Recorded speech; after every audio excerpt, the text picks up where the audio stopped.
On the night most women dream about forever, Queen Evelyn Ashcombe learned the difference between a crown and a cage. While silk sheets grew cold in the royal chamber, her husband, the king she'd married 6 hours earlier, was 3 corridors away, buried between another woman's thighs. But here's the thing about betrayal that cuts deep enough to scar. It doesn't always break you. Sometimes it rebuilds you into something the world isn't ready for. This is the story of a queen who turned abandonment into an empire. And if you want to see how a forgotten bride becomes the most dangerous woman in the kingdom, you better stick around until the end. Hit that like button and drop your city in the comments. Let me know where my people are watching from, because this tale is about to get wild. The ceremonial bells had stopped ringing 3 hours ago. Evelyn sat alone in the bridal chamber, watching 27 candles burn themselves into puddles of wax. She'd counted them twice. Counting kept her hands from shaking. Counting kept her mind from screaming. The room smelled like roses and lies. Outside the carved oak doors, she could hear the distant laughter of nobles still drunk on wedding wine, their voices echoing through stone corridors like ghosts of a celebration that had never included her. The Kingdom of Valmont had married its young king to a foreign princess, secured a strategic alliance with the Ashcombe territories, and thrown a festival that would be remembered for generations. And nobody had bothered to tell the bride that she didn't matter. Evelyn stood slowly, her wedding gown weighing heavy as armor. The seamstresses had spent 6 weeks on this dress, every pearl sewn by hand, every thread dipped in silver. She looked like something out of a fairy tale. She felt like a fool. Her reflection stared back from the full-length mirror, and for a moment she didn't recognize herself.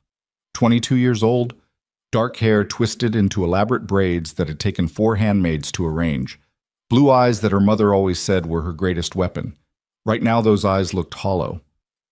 The door creaked open. Evelyn spun around, her heart hammering against her ribs like a prisoner trying to escape. For one stupid, desperate second, she thought maybe Cedric had come back. Maybe there was an explanation. Maybe... Lady Margot slipped inside and closed the door behind her with a soft click that sounded like a coffin lid. The older woman was one of Cedric's distant cousins, a fixture of the court with silver-streaked hair and a smile that never quite reached her eyes. She'd been kind to Evelyn during the wedding preparations. Patient, understanding. Now Evelyn understood why. Pity looks a lot like kindness until you know the difference. "Lady Margot," Evelyn said, and hated how small her voice sounded. "Have you seen the king?" The pause lasted 1 heartbeat too long. "Your Majesty," Lady Margot began, and the formal title felt like a slap. His Majesty was called away on urgent business. Affairs of state, you understand. Evelyn felt something cold slide down her spine. She understood all right. What kind of affairs? Lady Margot's expression flickered, the kind that require discretion. The cold thing in Evelyn's spine spread to her chest, her stomach, her fingertips. She walked past Lady Margot to the door and pulled it open. 2 royal guards stood in the corridor, their faces carefully blank. "Where is King Cedric?" Evelyn asked them directly. The guards looked at each other. The younger one's jaw tightened. "The Eastern Wing, Your Majesty," he said quietly. "The Rose Apartment." Evelyn had studied the palace maps during her engagement. The Rose Apartment was a private suite overlooking the gardens, far from the main royal quarters, far from anywhere a king might legitimately conduct late-night business, far from his wife. "Your Majesty," Lady Margot said from behind her, her voice gentle as a knife. "Perhaps it would be wise to retire for the evening. The king will surely explain when—" "Who is she?" Silence dropped like a stone into water. Evelyn turned to face Lady Margot, and something in her expression made the older woman take a step back. The guard who'd spoken shifted his weight. The other one stared at the ceiling. "I asked you a question," Evelyn said, and her voice didn't sound small anymore. "Who is the woman my husband is with instead of me on our wedding night?" Lady Margot's face went pale. "Your Majesty, this is not appropriate." "Her name," Evelyn said. "Now." The word came out like a command, and Evelyn felt something shift inside her chest. She'd spent her entire life being appropriate, being polite, being the perfect princess her parents had raised her to be. Look where appropriate had gotten her. "Lady Celine Ashford," the younger guard said suddenly. He met Evelyn's eyes with something that might have been respect. She's been the king's companion for 2 years. 2 years. Eveline felt the words like a physical blow. Cedric had courted her for 6 months. 6 months of letters and visits and carefully chaperoned walks through gardens. 6 months of him looking at her like she mattered, like their marriage would be more than politics. 2 years. He'd been with Celine before he ever wrote Eveline's first letter. "Thank you," Eveline said to the guard. She looked at Lady Margot. "You can go." "Your Majesty, I really think—" "I said go." Lady Margot hesitated, then curtsied and fled. The guards remained, silent witnesses to a humiliation that would be gossip by morning. Eveline closed the door and leaned against it, her breath coming in short gasps that threatened to turn into sobs. She pressed both hands flat against the wood and felt the grain dig into her palms. "Don't cry," she told herself. "Don't you dare cry." But her eyes burned anyway. She'd been so stupid, so desperately, pathetically stupid. She'd actually believed the letters. Believed Cedric when he'd called her beautiful, when he'd talked about building a future together, when he'd slipped that ring onto her finger and promised to honor her above all others. Above all others. The laugh that escaped her throat sounded broken. Eveline pushed away from the door and paced the length of the bridal chamber, her wedding gown rustling like dead leaves. The bed dominated the room, massive and canopied, covered in silk sheets that cost more than some families earned in a year. Rose petals scattered across the pillows. Someone had prepared this room for a wedding night. Someone had lit the candles and arranged the flowers and turned down the sheets. Someone had known she would spend it alone. The thought hit her like cold water. This wasn't a surprise. This wasn't some unexpected crisis that had pulled Cedric away. This was planned. The entire court knew. Eveline stopped pacing and stood very still in the center of the room. Her mind started working again, cutting through the hurt like a blade through fog. Lady Margot had come to check on her, not to comfort her, to make sure she stayed put, to keep her from making a scene. The guards had answered her questions, but they'd looked uncomfortable, ashamed. They hadn't known whether to respect her as queen or pity her as the woman Cedric had humiliated. And Cedric himself. Cedric was 3 corridors away, proving to his mistress that a wife changed nothing. The candles were halfway gone now. Eveline watched the flames dance and gutter and felt something inside her go very quiet and very cold. She walked to her traveling trunk and opened it. Her hands moved with steady precision as she stripped off the wedding gown, letting thousands of silver threads and hand-sewn pearls pool on the floor like discarded dreams. She dressed in a simple dark gown, something forgettable. Then she left the bridal chamber. The corridors of Valmont Palace twisted like a maze designed to confuse invaders. Eveline had memorized the layouts during her engagement, the same way she'd memorized the names and positions of every major noble, every key minister, every potential ally. Her parents hadn't raised a fool. They'd raised a weapon. They'd just wrapped her in silk and called her a bride. She moved through this palace like a shadow, avoiding the main halls where drunk nobles still celebrated. Servants passed her without a second glance, just another lady of the court retiring for the night. The eastern wing was older than the rest of the palace, built during the reign of Cedric's grandfather. The stone here felt colder. The tapestries depicted conquest instead of prosperity. Eveline found the Rose apartment at the end of a quiet corridor. Light glowed beneath the door. She could hear voices inside, low and intimate. She stood there for a long moment, her hand hovering near the door handle. This was the moment. She could walk away, pretend she didn't know, play the dutiful queen who smiled through humiliation and bore it with grace. Or she could open the door and see exactly what her marriage was worth.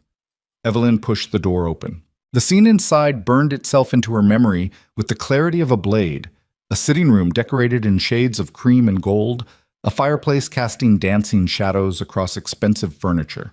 A woman with honey-colored hair and a gown that cost more than Eveline's dowry, draped across a velvet couch like she owned the world. And Cedric. King Cedric Valmont stood by the window with his back to the door, his wedding coat discarded over a chair, his posture relaxed in a way he'd never been around Eveline. He turned at the sound of the door opening, and for one perfect moment, Eveline watched shock break across his face like glass. "Eveline," he said, and she heard genuine surprise in his voice. "What are you doing here?" The woman on the couch, Celine, didn't move. She just watched with dark eyes that glittered like a cat's in firelight.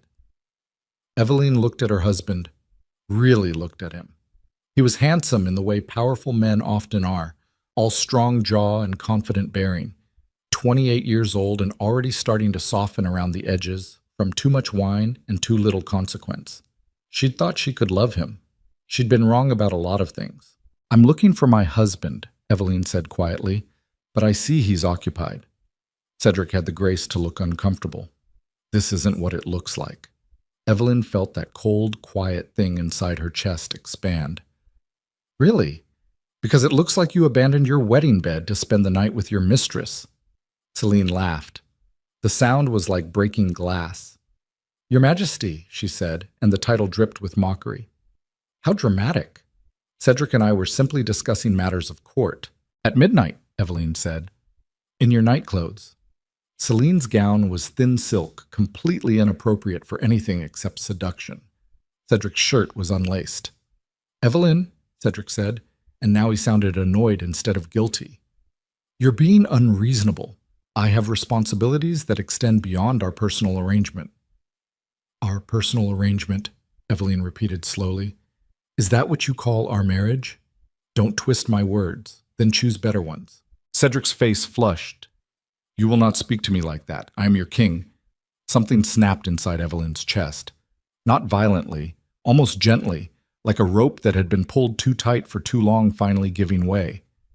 "You're right," she said. "You are the king, and I am your queen, your wife. The woman you made vows to 6 hours ago in front of the entire kingdom." She stepped further into the room, and both Cedric and Celine shifted slightly, as if her presence had disrupted some invisible balance. "I stood in that throne room and promised to honor you," Eveline continued, "to support your reign, to give you heirs and counsel and loyalty. And you promised me the same. Did you mean any of it, or was I just another treaty you signed?" Cedric's jaw tightened. "This marriage is a political alliance. You knew that." "I knew that," Eveline agreed. "I also thought you were a man of honor." Celine laughed again. "Honor. How adorable. Tell me, Your Majesty, did your parents explain how the world actually works before they sent you here like a sacrificial lamb?" Eveline looked at the other woman, really looked at her. Celine was beautiful in a calculated way. Every curl arranged, every gesture practiced. She wore her position as the king's mistress like armor. But there was something desperate in her eyes. Eveline filed that information away. "Enough," Cedric said. "Eveline, you talks pamiti. Eveline, you will return to your chambers and we will discuss this in the morning when you've calmed down." "I'm perfectly calm," Eveline said, and it was true.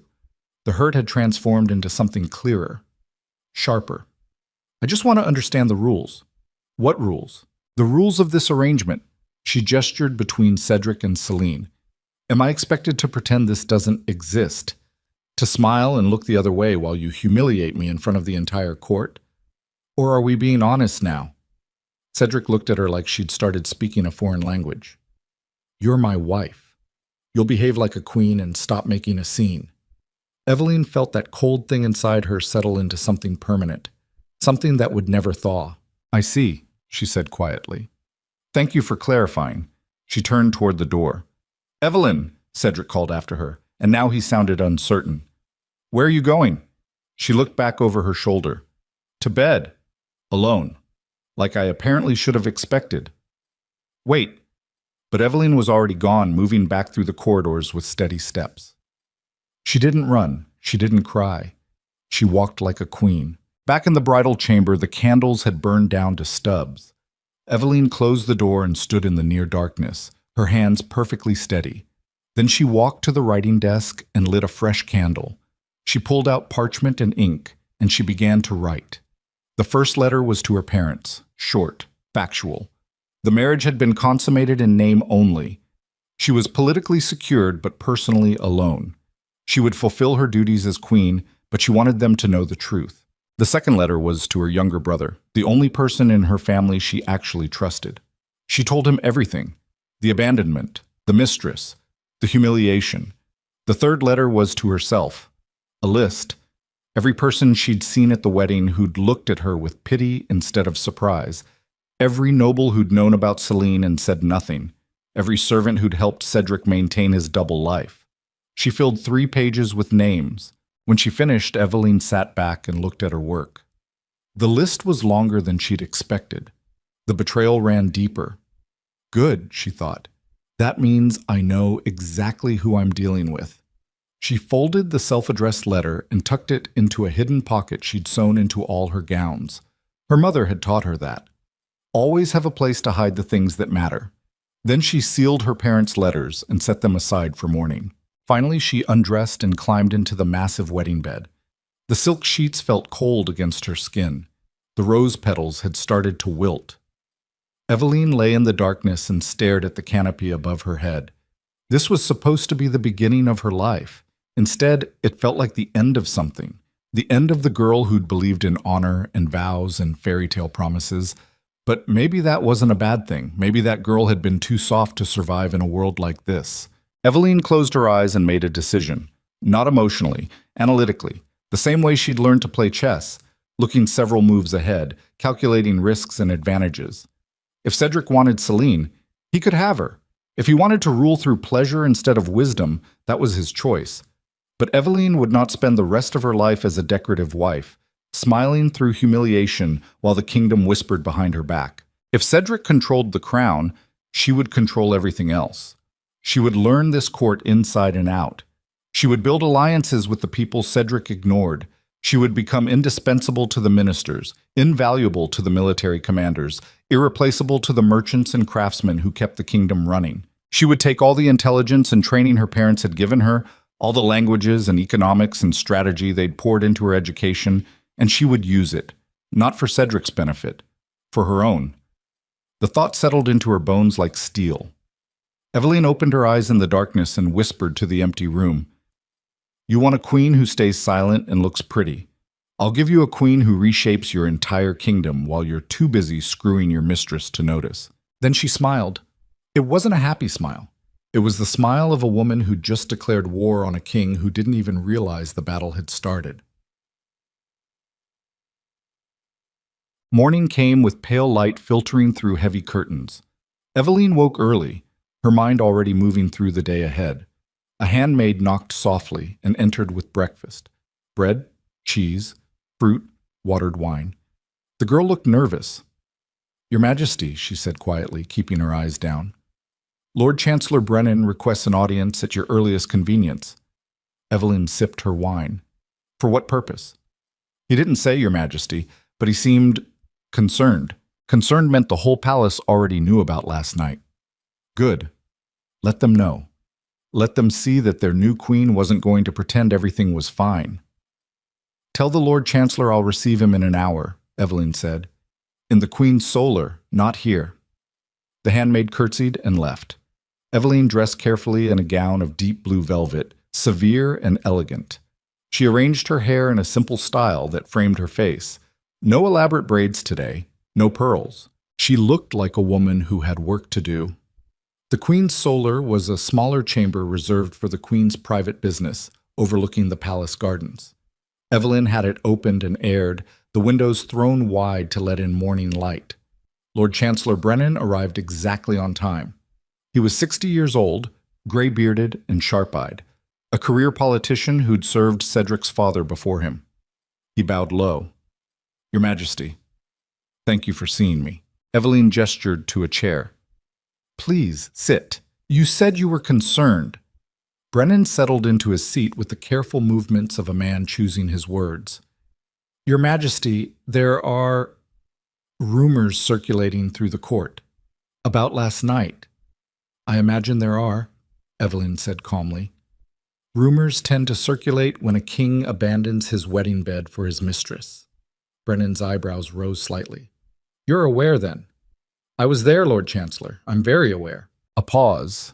Then Brennan leaned forward slightly. "Your Majesty, I want you to know that some of us were disturbed by His Majesty's choices. The lack of respect shown to you is troubling." Eveline studied the old man's face. "Troubling for me, or troubling for the stability of the realm?" "Both," Brennan said without hesitation. "A king who humiliates his queen on their wedding night sends a message to the entire kingdom. It suggests weakness, poor judgment, a lack of self-control." Eveline felt something click into place. Brennan wasn't here out of kindness. He was here because Cedric had embarrassed the crown itself, and politicians like Brennan understood what that meant. Opportunity. "What would you suggest I do, Lord Chancellor?" Eveline asked carefully. Brennan met her eyes. "I would suggest you prove to this kingdom that you are stronger than the king's bad decisions. Show them that the Queen of Valmont is not a woman to be dismissed or ignored." How? By becoming indispensable. His Majesty has always been more interested in pleasures than policy. The kingdom runs despite him, not because of him. If you were to, take an interest in certain matters of state— "You're asking me to do the king's job," Eveline said. "I'm asking you to do what queens have always done," Brennan corrected. "Hold the kingdom together when the king cannot or will not." Eveline sat back in her chair, her mind racing. This was the opening she'd hoped for, arriving faster than she'd expected. Brennan was offering her a partnership, access to real power in exchange for taking on the work Cedric neglected. But why would Brennan risk the king's anger? Unless Cedric's anger didn't matter, because Cedric wasn't paying attention. "What specifically would this involvement entail?" Eveline asked. Brennan smiled slightly. "There's a trade dispute with the Northern Territories that requires delicate negotiation. The harvest taxes need restructuring before the autumn collection. The military commanders want to discuss border reinforcements, but His Majesty keeps canceling meetings." He ticked off items like a man who'd been waiting for someone to ask.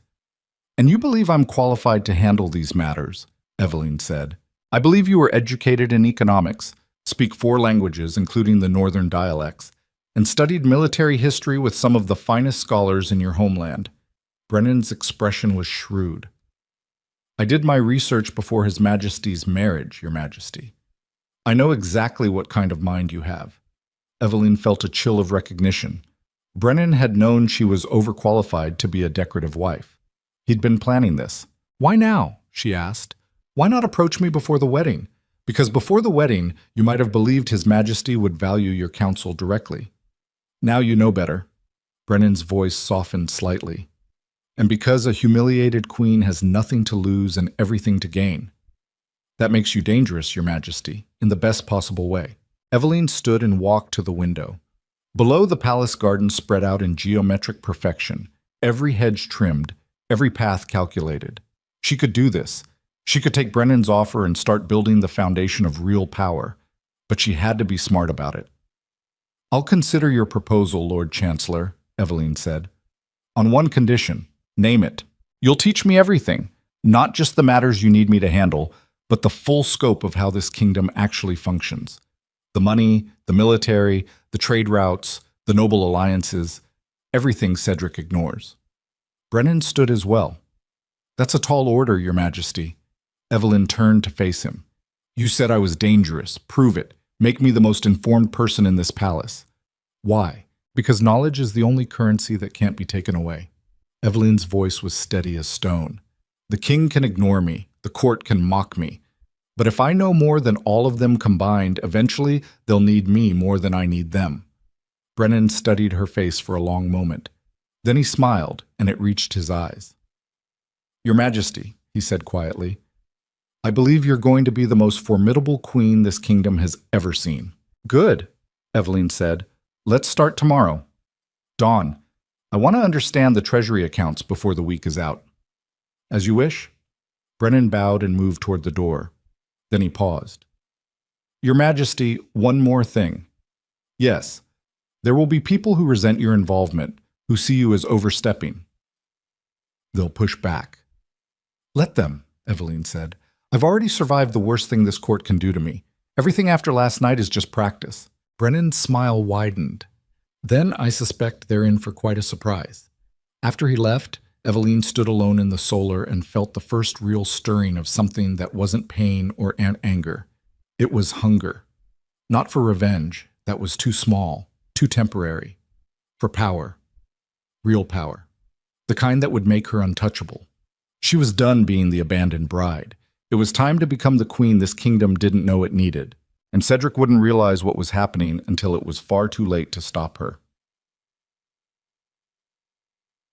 The days that followed established a pattern that would define Eveline's transformation. She rose before dawn and met with Brennan, absorbing information like a desert drinking rain.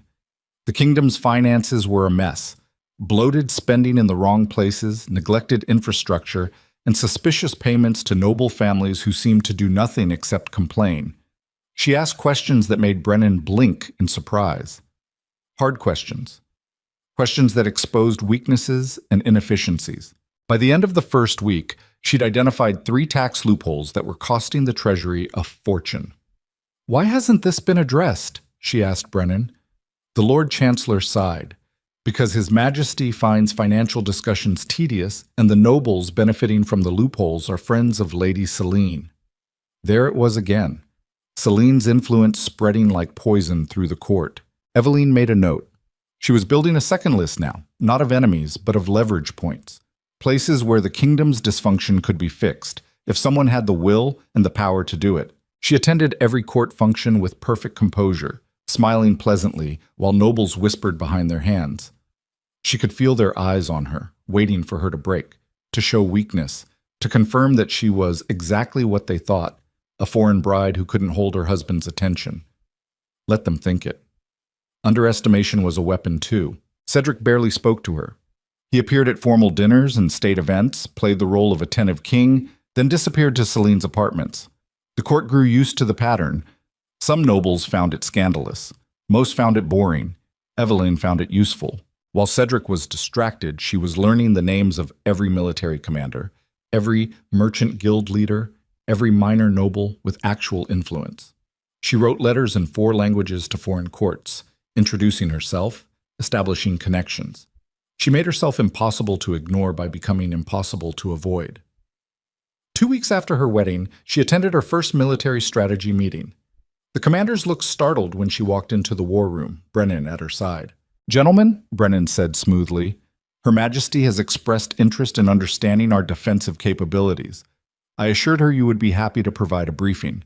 The senior commander, a grizzled veteran named General Marcus Thorne, looked like he'd swallowed something sour. "Your Majesty," he said carefully, "this is highly irregular." "So as a king who cancels 3 consecutive meetings with his military leaders," Eveline said pleasantly, "I thought someone should understand what you need." Silence dropped like a stone. Then General Thorne smiled. It was a hard smile, but genuine.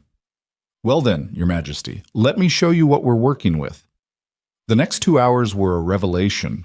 The northern borders were undermanned. The southern garrisons were equipped with outdated weapons. The coastal defenses were a joke.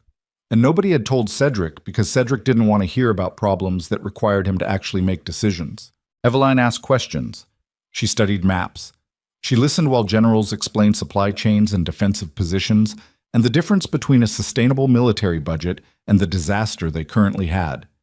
And she saw the exact moment when General Thorne stopped seeing her as the king's embarrassed wife and started seeing her as someone who might actually give a damn about keeping the kingdom safe. "Your Majesty," he said as the meeting concluded, "if I may speak plainly, please. This kingdom needs someone who takes its defense seriously." His tone made it clear who he thought that someone was not. Eveline met his eyes. "Then I suppose we should work together, General. I'll review your budget proposals and see what can be done." "The king doesn't attend these meetings," Eveline finished. "I do. That should tell you everything you need to know about who to bring your concerns to." General Thorne studied her for a long moment. Then he bowed, deeply and sincerely. "It will be my honor, Your Majesty." As Eveline left the war room, she caught Brennan's expression. "What?" she asked. "Nothing, Your Majesty." He smiled. "You're a fast learner. I had good teachers. That wasn't teaching. That was you understanding power when you saw it." Brennan's voice dropped. "General Thorne commands the loyalty of every soldier in this kingdom. You just made him your ally." "Not my ally," Eveline corrected. "The kingdom's ally." "There's a difference." "Is there?" "There has to be." She stopped walking and turned to face Brennan fully. "I'm not doing this for personal glory, Lord Chancellor. I'm doing this because someone needs to, and clearly Cedric won't." Brennan's expression grew serious. "Your Majesty, I need you to understand something. What you're building here, this web of alliances and influence, it's going to threaten people. Powerful people.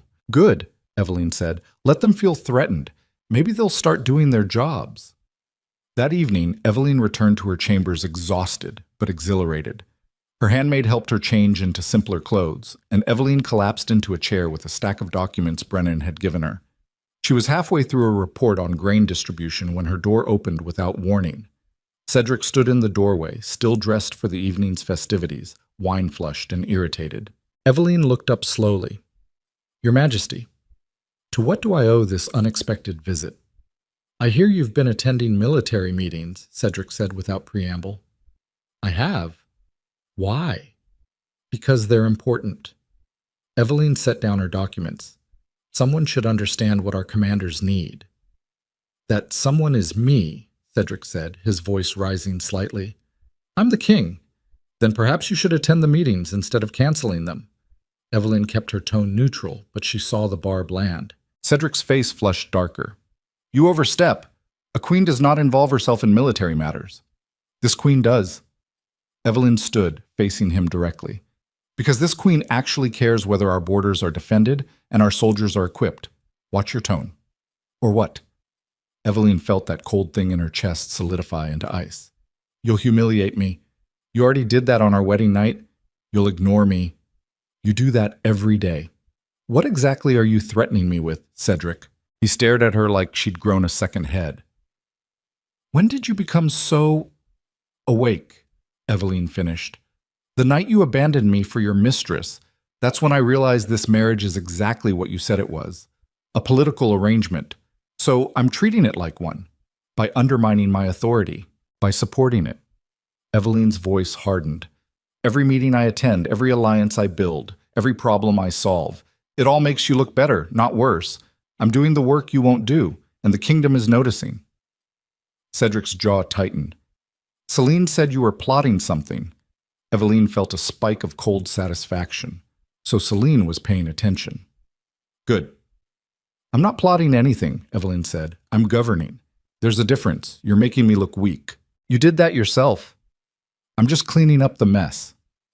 The words hung in the air between them like a declaration of war. Cedric took a step forward, and for a moment Evelyn thought he might actually strike her, but he just stood there breathing hard, his hands clenched into fists. You will stop this, he said quietly. You will return to your proper place as queen consort and stop interfering in matters that don't concern you. No, Evelyn said. What? I said no. She held his gaze. You want a decorative wife who smiles and stays silent. That's not who I am, and you should have figured that out before you married me. I'm educated. I'm intelligent. I speak 4 languages, and I understand economics and military strategy better than most of your advisors. And I'm not going to waste all of that sitting in a solar doing needlepoint while this kingdom falls apart. Cedric's expression shifted through shock, anger, and something that might have been fear. If you continue down this path, there will be consequences, he said. Then let there be consequences. Evelyn's voice stayed perfectly steady. Because I'm not stopping. They stared at each other across the space of her chambers. 2 people who'd promised to spend their lives together and had instead become enemies before the marriage was a month old. Finally, Cedric turned and walked out without another word. Evelyn stood alone in the silence, her heart hammering, her hands shaking with adrenaline. Then she sat back down and picked up her documents. The grain distribution report wasn't going to read itself. The confrontation with Cedric changed something fundamental in the palace dynamics. Word spread, because word always spread, that the queen had openly defied the king. Some courtiers expected Cedric to retaliate. Others waited for Evelyn to back down. Neither happened. Instead, Cedric withdrew further into Celine's world, surrounding himself with sycophants who told him what he wanted to hear and ignored anything that resembled actual work. And Evelyn expanded her influence like water finding cracks in stone. She met with merchant guild leaders and learned about the trade routes that kept the capital fed. She discovered the tariffs were strangling commerce and quietly suggested adjustments that could increase revenue without hurting the people. The merchants started calling her the practical queen. She attended sessions with the royal physicians and learned about the healthcare system, or the lack of one. Rural areas had almost no access to medicine. Disease spread unchecked through the poorest districts. She proposed a network of regional healing houses, funded through a tax on luxury goods. The physicians called her the compassionate queen. She studied the legal code and found it riddled with archaic laws that punished poverty while protecting privilege. She couldn't change the laws directly. That required the king's seal. But she could make sure everyone knew which laws needed changing. The common people started calling her the just queen, and through it all, she kept her lists. The nobles who supported Cedric's negligence, the ministers who enabled Celine's corruption, the courtiers who'd known about the betrayal and said nothing. She memorized every name, every connection, every weakness. Because Evelyn was playing a long game now, and she was patient. 1 month after her wedding, she received her first real test. A grain shortage hit the northern provinces. Crop failures combined with mismanaged reserves meant thousands faced starvation before winter. The crisis landed on Cedric's desk. He read the first page of the report, declared it tedious, and handed it to Celine. Celine suggested raising taxes on the affected provinces to make up for lost revenue. Evelyn found out about it from Brennan, who looked genuinely frightened. If they implement this, Your Majesty, people will starve. And when people starve, they revolt. Then we don't let them implement it, Evelyn said calmly. How? The king has already approved Celine's proposal. Has he signed the decree? Brennan blinked. Not yet. But then there's time. Evelyn stood. Call an emergency council meeting. Full attendance. Tell them the queen requests it. Your Majesty, the king won't appreciate... I don't care what this king appreciates, Evelyn said flatly. People are going to die if we don't fix this. Call the meeting. 2 hours later, Evelyn walked into the council chamber to find every major minister present, along with Cedric, who looked annoyed at being summoned. Celine sat beside him, her expression coldly amused. Lord Chancellor Brennan stood at the head of the table. Thank you all for coming on short notice. Her Majesty the Queen has urgent concerns regarding the northern grain situation. All eyes turned to Evelyn. She didn't sit. She stood at the opposite end of the table from Cedric and met each person's gaze in turn. Gentlemen, she began, I understand there's a proposal to increase taxes on the northern provinces to compensate for crop failures. Several ministers nodded. Cedric looked bored. Who suggested this? Silence. Then Celine spoke up, her voice silk over steel. I did, Your Majesty. It's a logical solution. If the provinces can't provide grain, they should pay for us to acquire it elsewhere. Evelyn kept her expression neutral. And where would we acquire grain elsewhere? The southern provinces have surplus. And how would we transport that grain north before winter? More silence. Evelyn pulled out a document she'd prepared. According to our infrastructure reports, the northern roads are impassable once the first snow hits. That's roughly 6 weeks from now. Even if we could purchase enough grain, and the southern provinces don't have enough surplus to feed an entire region, we couldn't deliver it in time. She looked directly at Celine. So your logical solution would involve taxing people who are already starving, failing to actually feed them, and creating the conditions for a revolt that would spread to every northern territory. Celine's face went cold. I wasn't aware the Queen was an expert in logistics. I'm not, Evelyn said, but I consulted with people who are. She nodded to General Thorne, who'd been sitting quietly in the corner. The general cleared his throat. Her Majesty asked me to assess the transportation situation, he said. She's correct. We can't move enough grain north in time. And if we raise taxes on starving people, we'll have a military problem, not just an economic one. Cedric straightened in his chair. Then what do you suggest? Evelyn answered before anyone else could. We opened the royal grain reserves. We've been stockpiling for years. This is exactly the kind of emergency those reserves exist for. That grain is meant for the capital, one of the ministers objected. If we give it away, we're not giving it away, Evelyn interrupted. We're investing it in stability. A stable northern region means continued trade, continued tax revenue in future years, and no revolt. An unstable north means war, disrupted commerce, and refugees flooding south. She pulled out a second document. I've prepared a distribution plan. We release 70% of the royal reserves to the north, maintain 30% for capital security. We expedite shipments before the roads close, and we waive this quarter's taxes for the affected provinces, then reinstate them next year when the crisis has passed. Several ministers exchanged glances. This is overly generous, Celine said sharply. It sets a dangerous precedent. Does it? Evelyn asked. Or does it show the kingdom that their rulers actually care whether they live or die? We can't afford— Yes, we can. Evelyn's voice cut through the room like a blade. I've reviewed the treasury accounts. We're spending a fortune on luxuries while infrastructure crumbles. If we cut palace expenditures by 20% and redirect those funds to emergency relief, we can afford both the grain distribution and the tax waiver. She let that sink in for a moment, watching faces around the table process what she'd just said. Cut palace expenditures meant cutting the lavish parties, the expensive gifts, the constant flow of luxuries that Cedric and Celine enjoyed. You're suggesting we sacrifice royal comfort for commoners, Celine said, and the contempt in her voice was naked. I'm suggesting we do our jobs, Evelyn replied. We rule this kingdom. That means taking care of it, not bleeding it dry. The king rules, Celine snapped. You're just his wife. Evelyn smiled. It wasn't a warm smile. Then perhaps the king should start ruling. Right now, I seem to be the only person in this room offering a solution that doesn't involve mass starvation or rebellion. She turned to Cedric, who'd been watching the exchange with an unreadable expression. Your Majesty, she said formally, you have a choice. Approve Lady Celine's proposal and watch the North burn, or approve mine and save thousands of lives while maintaining stability. The room went silent.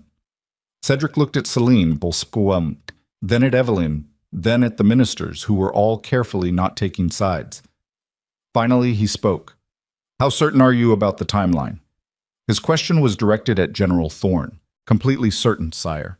If we don't move grain within 6 weeks, people die. Period. Cedric's jaw tightened. He looked back at Evelyn. And you're confident the Treasury can handle this? I've done the mathematics 3 times, Evelyn said. Yes. Another long pause. Then Cedric nodded once sharply. Fine. Implement the Queen's plan. Evelyn felt victory surge through her veins, but kept her expression calm. Thank you, Your Majesty. But, Cedric continued, his voice hardening, the palace expenditure cuts will be managed by my household, not yours. I won't have you dictating how the royal family spends its resources. Of course, Evelyn said smoothly, as long as the 20% reduction is met. Cedric nodded curtly and stood. If we're finished. He left without waiting for an answer, Celine trailing after him like a silk shadow. The door closed, and Evelyn felt her knees go weak with released tension. Remarkable, Lord Chancellor Brennan said quietly. He was smiling. Absolutely remarkable. We're not finished yet, Evelyn said. We need to move immediately. General, can you organize transport? Already on it, Your Majesty. Good. She turned to the finance minister. I'll need a full accounting of expenditures by tomorrow morning to determine where we're cutting. Yes, Your Majesty.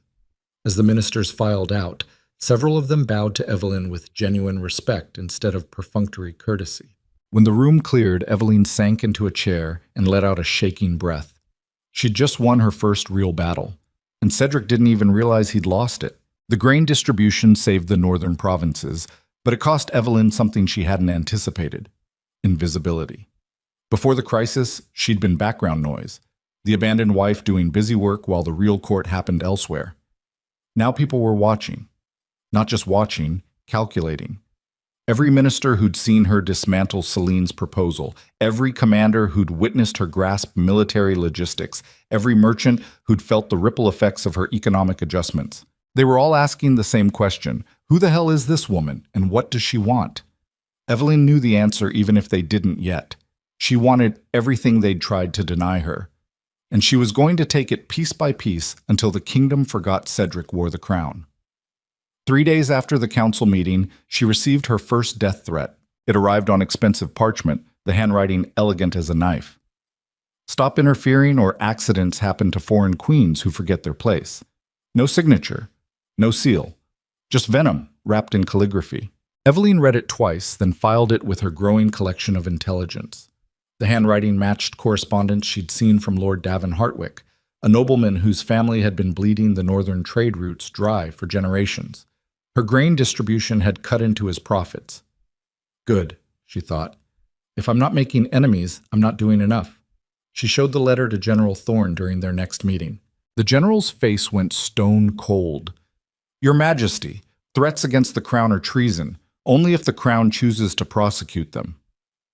Evelyn folded the letter carefully. Right now, I'd rather know who wants me dead than arrest one man and drive the rest underground. You're using yourself as bait. I'm gathering information. There's a difference. Thorne studied her with something that looked like grudging respect mixed with concern.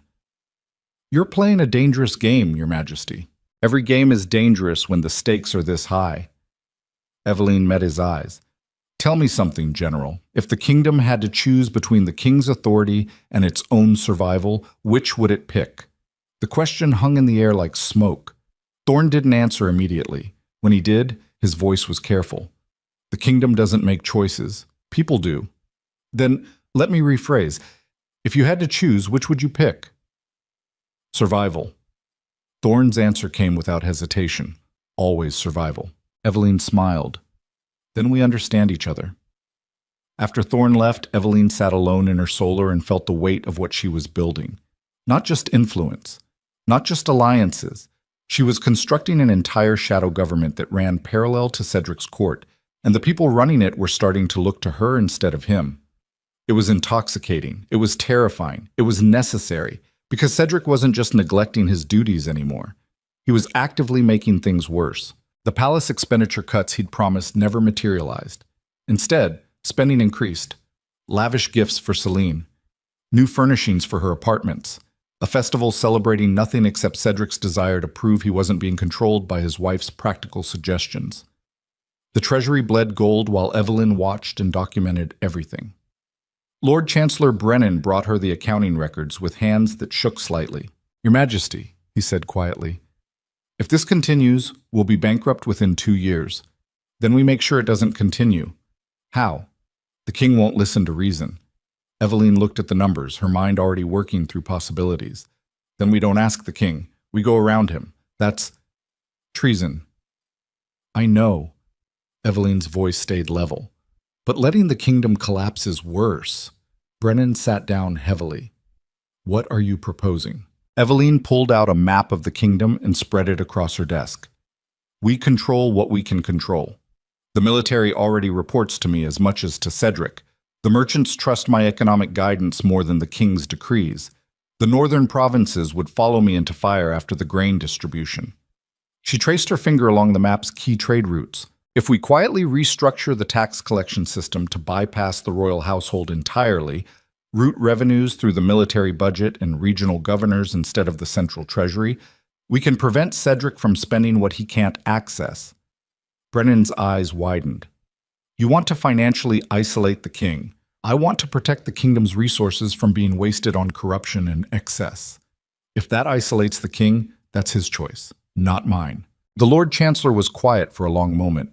Then, Your Majesty, if we do this, there's no going back. This is a direct challenge to royal authority. He challenged his own authority when he abandoned governance for his mistress. Evelyn's jaw tightened. I'm just dealing with the consequences. Brennan nodded slowly. I'll need time to implement this. We'll have to move carefully. If Cedric realizes what we're doing before the system is in place, he won't. He doesn't pay attention to financial structures. That's why this will work. And when he finally notices. Evelyn met Brennan's eyes. By then, the entire kingdom will be running on a system he doesn't control. What's he going to do? Dismantle the infrastructure keeping his people fed and his borders defended? You're betting he won't. I'm betting he can't. There's a difference. Over the following weeks, Evelyn moved like a chess player seeing 10 moves ahead. Every piece she placed looked innocent in isolation. A suggestion here, a policy adjustment there. Small changes that individually meant nothing. Together, they were a revolution. She established weekly meetings with regional governors, ostensibly to improve communication. In reality, she was building direct relationships that bypassed the royal court entirely. She created a new position, Royal Trade Liaison, and appointed a brilliant merchant named Petra Solvang, who understood commerce better than anyone in the kingdom. Petra reported directly to Evelyn, not the king.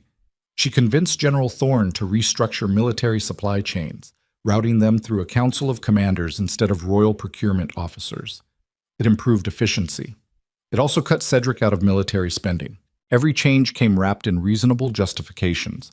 Every shift in power looked like practical governance.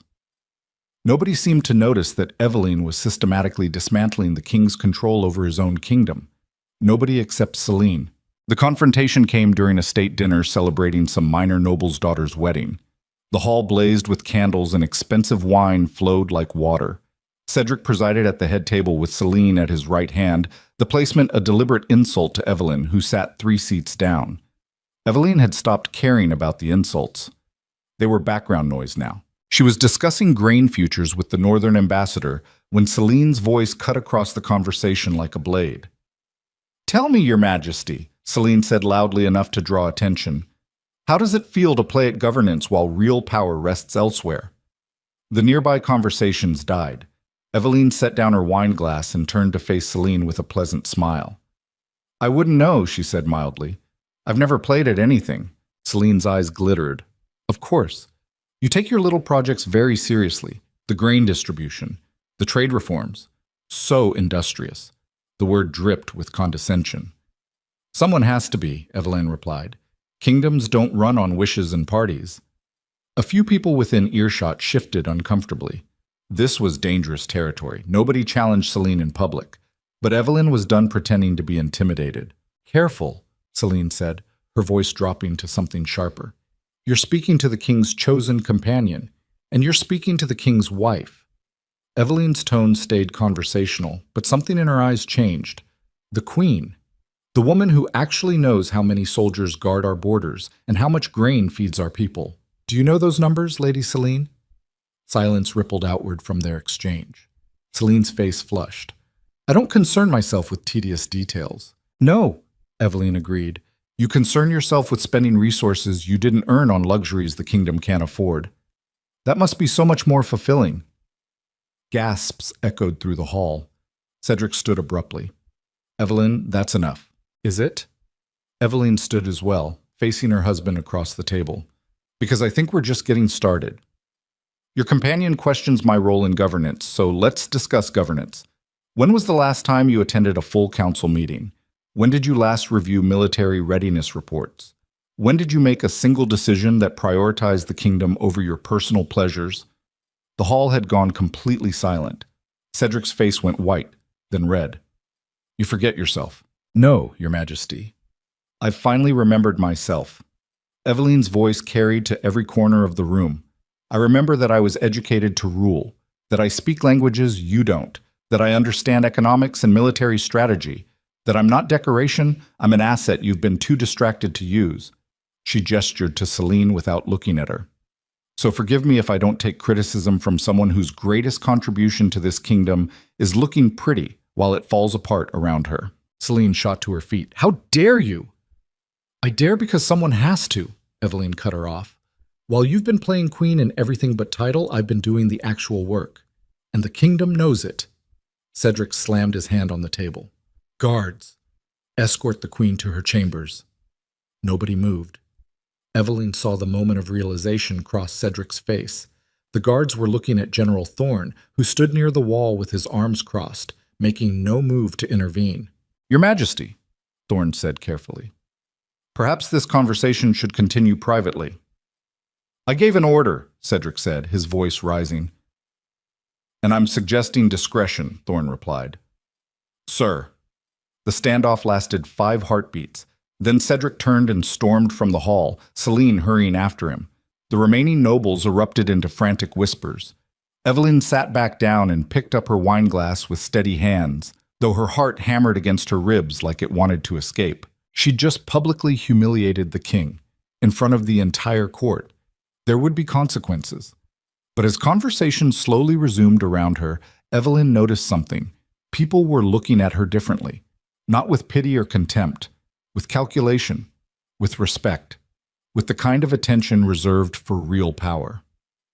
Later that night, alone in her chambers, Eveline allowed herself to shake. The confrontation had been reckless, dangerous.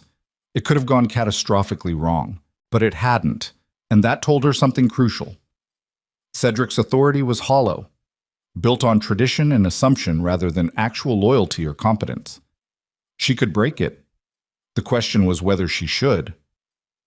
A knock interrupted her thoughts. General Thorne entered without waiting for permission, his expression grave. That was either brilliant or suicidal, he said bluntly. I haven't decided which. Neither have I. Eveline poured herself wine with hands that had finally stopped shaking. Will there be consequences? Oh, absolutely. Thorne accepted the wine she offered. The question is what kind? He pulled out a sealed letter and handed it to her. This arrived an hour ago, from the Northern Lords. Eveline broke the seal and read. The letter was short and direct. The Northern Territories stand with Queen Evelyn. Whatever she needs, she has our support. She looked up at Thorne. They're choosing sides. The whole kingdom is choosing sides, Your Majesty. Tonight made that inevitable. The general's voice dropped.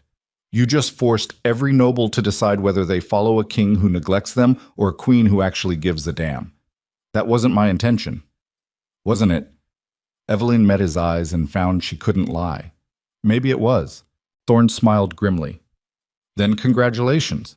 You just started a cold civil war. The question now is how we win it without the kingdom tearing itself apart. We win it by being indispensable, Eveline said. By making ourselves so critical to the kingdom's survival that removing us becomes unthinkable. And if the king tries anyway, then we'll know exactly where everyone's loyalty lies. Over the next month, the fracture lines became impossible to ignore. Cedric's court consisted of old nobility, traditional families who valued bloodline over competence, and people who benefited from the existing corruption.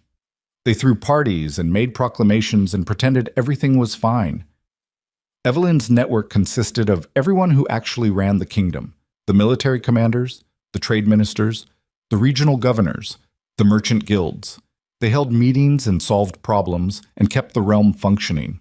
The two courts existed in the same palace but operated in parallel universes. And slowly, inevitably, Cedric's universe started collapsing. It began with small failures. A trade agreement that fell through because Cedric forgot to sign it. A military shipment delayed because the king's procurement officer was incompetent. A tax revolt in the eastern provinces that Cedric didn't even know about until Eveline's people had already resolved it. Then larger cracks appeared. Lord Davin Hartwick, the nobleman who'd sent the death threat, was caught embezzling from northern trade taxes. The evidence appeared on Eveline's desk, delivered by merchants who'd been keeping records for years but had never had anyone to report to who would actually act. Eveline sent the evidence to Cedric with a formal request for prosecution. Cedric buried it. Hartwick was Celine's cousin, so Eveline leaked the evidence to the merchant guilds instead. Within a week, Hartwick's business partners abandoned him. His trade licenses were quietly revoked by local governors. His wealth evaporated like morning fog. He was ruined without a single official charge being filed. The message was clear. The queen protected her people. Cross her network, and the kingdom itself would turn against you. More nobles started coming to Eveline instead of Cedric. Not openly, that would be treason, but through intermediaries, through carefully worded letters, through requests for audiences that were officially about trade policy, but actually about pledging loyalty. Eveline documented every contact, every promise, every shift in allegiance. Her list grew longer. Then came the incident that changed everything. A minor border dispute with the eastern kingdom of Aldermere threatened to escalate into war. The Aldermere king claimed Valmont soldiers had crossed into his territory and attacked a village. Cedric responded by mobilizing troops and making belligerent speeches about defending Valmont honor. Eveline investigated and discovered the truth. The attack had been staged by Aldermere nobles trying to provoke war for their own political reasons. The supposed Valmont soldiers were mercenaries in stolen uniforms. She had proof, documents, witness testimony, everything needed to resolve the crisis diplomatically. She brought it to Cedric during a council meeting. He barely glanced at it. We're already committed to military action, he said dismissively. Changing course now makes us look weak. It makes us look intelligent, Eveline countered. We avoid a war based on lies and save thousands of lives. The king has decided, Celine interjected from her position beside Cedric's chair. The matter is closed. Eveline looked around the council table. Half the ministers looked uncomfortable. The other half looked terrified. General Thorne cleared his throat. Your Majesty, with respect, the Queen's intelligence is solid. If we attack based on false pretenses, then we attack, Cedric snapped. I will not be second-guessed by my wife. Even when your wife is right, Evelyn said quietly. Especially then. The words hung in the air like a confession. Cedric stood. This council is dismissed. We march in 3 days. After he left, the remaining ministers looked at each other with barely concealed panic. General Thorne approached Evelyn. Your Majesty, if we go to war over this, it will be a disaster. Aldermere has twice our naval power and alliances with 3 neighboring kingdoms. I know, Evelyn said. Then what do we do? Evelyn made a decision that would define everything that came after. We stop him. Thorne went very still. Your Majesty, that's... I know what it is. Evelyn's voice was steady as stone. But I'm not watching thousands die because the king is too proud to admit he's wrong. How do you propose we stop him? Evelyn looked at the general, at Lord Chancellor Brennan, at the finance minister and the trade minister, and every other person in the room who'd been working with her for months. We do exactly what we've been doing, she said. We govern. The king can make all the proclamations he wants, but if the military doesn't move, if the resources don't flow, if the orders don't get executed, then nothing happens. You're talking about mutiny, someone whispered. I'm talking about preventing a catastrophic war, Evelyn corrected. The king is welcome to change his mind any time he wants. Until then, we protect the kingdom from his mistakes. Silence descended like a physical weight. Then General Thorne spoke. The military will not mobilize, he said quietly. Not for this. Not based on lies. Brennan nodded slowly. The Treasury will not release war funds. One by one, every minister in the room pledged the same thing. Loyalty to the kingdom over loyalty to the king's bad judgment. Evelyn felt the moment like a physical shift. This was the point of no return. They'd just committed collective treason, or they'd saved the kingdom. History would decide which. 3 days later, Cedric discovered that his orders had been ignored. The troops hadn't mobilized. The funds hadn't been released. The diplomatic channels he'd closed had been quietly reopened by Evelyn's people, who'd used her evidence to prove Valmont's innocence to Aldermere. The war that almost started never happened. Cedric's rage was incandescent. He summoned Evelyn to the throne room in front of the full court. She arrived to find him standing beside the throne, Celine at his side, his face purple with fury. You countermanded my orders, he shouted before she'd fully entered. You undermined my authority. You committed treason. I prevented a war, Evelyn replied calmly. A war based on lies that would have destroyed this kingdom. That was not your decision to make. Then whose decision was it? Evelyn walked forward until she stood in the center of the throne room, every eye on her. Yours. You're absolutely right. You're the king. You have the authority to declare war, to mobilize armies, to risk everything on your pride. She paused, letting the words settle. But authority without wisdom is just power without purpose. And I won't watch you destroy this kingdom because you're too stubborn to admit when you're wrong. Guards, Cedric snarled. Arrest her! Nobody moved. Cedric looked around wildly. I gave you an order. General Thorne stepped forward. Your Majesty, arresting the Queen would require charges. What charges are you filing? Treason. Insubordination. Cedric's voice cracked slightly. Conspiracy against the crown. Conspiracy to prevent an unjust war, Evelyn said clearly. Conspiracy to protect the kingdom's resources. Conspiracy to govern when you refuse to. She turned to address the assembled court. Every person in this room knows the truth. The king abandoned governance months ago. While he celebrated and indulged and ignored his responsibilities, someone had to keep this kingdom running. Someone had to feed the people, defend the borders, maintain the trade routes. Her voice rang out strong and clear. I didn't take power. I picked up the pieces you dropped. And if that's treason, then arrest me. But know that you'll be arresting the person who's been holding this kingdom together while you partied with your mistress. The throne room erupted into shocked murmurs.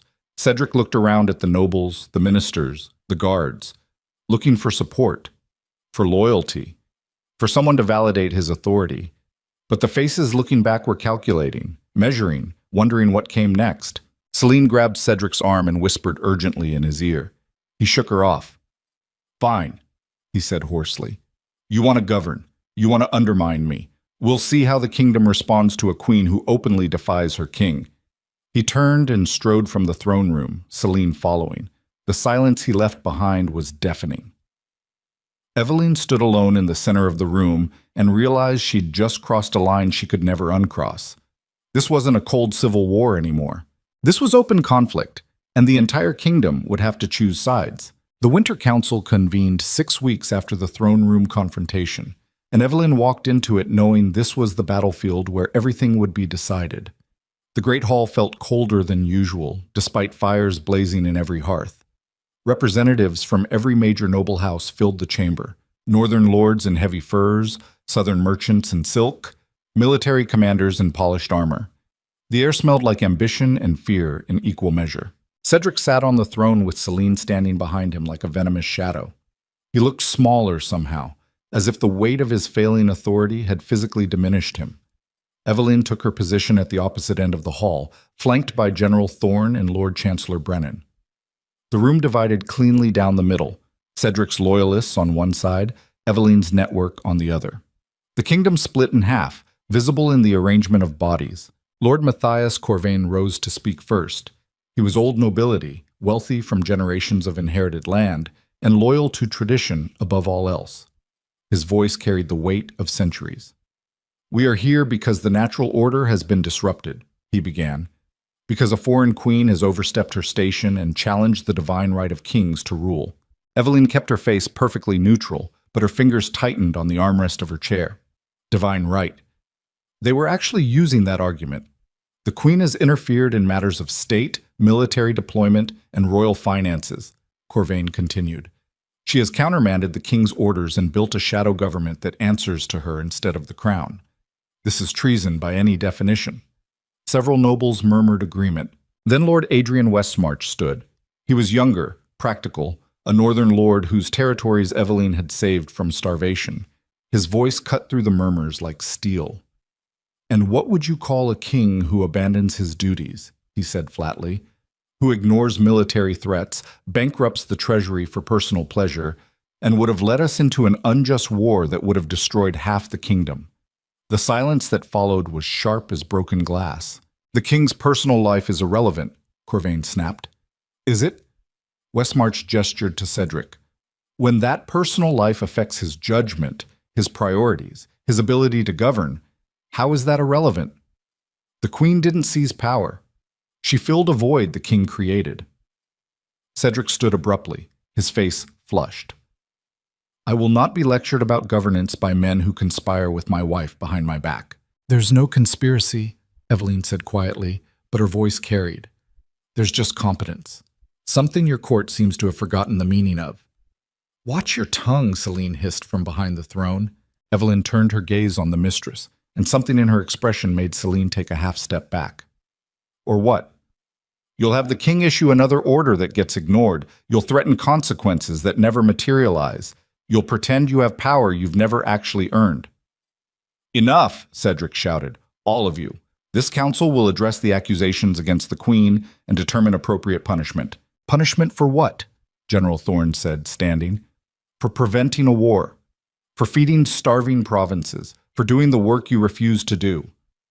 For undermining the crown," Corvain shot back. "The crown undermined itself," Brennan interjected. "We're simply dealing with the aftermath." The hall erupted into shouting. Nobles on their feet, accusations flying, the careful veneer of civility shattering like thin ice. Eveline watched it all with a strange sense of detachment. This was the moment she'd been building toward for months. The confrontation that would force the kingdom to choose. She just hadn't expected it to feel so much like watching something die. Then Lord Davin Hartwick stood, and Eveline felt her stomach drop. Hartwick should have been ruined, his business destroyed, his reputation demolished, but he stood there in expensive clothes with a smile that promised blood. "I have evidence," he announced loudly enough to cut through the chaos. "Evidence of the queen's true intentions." The hall went silent. Eveline's mind raced. What evidence? She'd been careful, meticulous, every move documented, every decision justified. Hartwick pulled out a sealed packet of letters and handed them to Corvain, who began reading aloud. "These are correspondences between Queen Eveline and her brother in the Ashcombe territories." He paused for effect. Letters discussing plans to destabilize Valmont from within, to turn the nobility against the king, and ultimately to seize the throne for herself. Eveline felt the floor drop out from under her. No.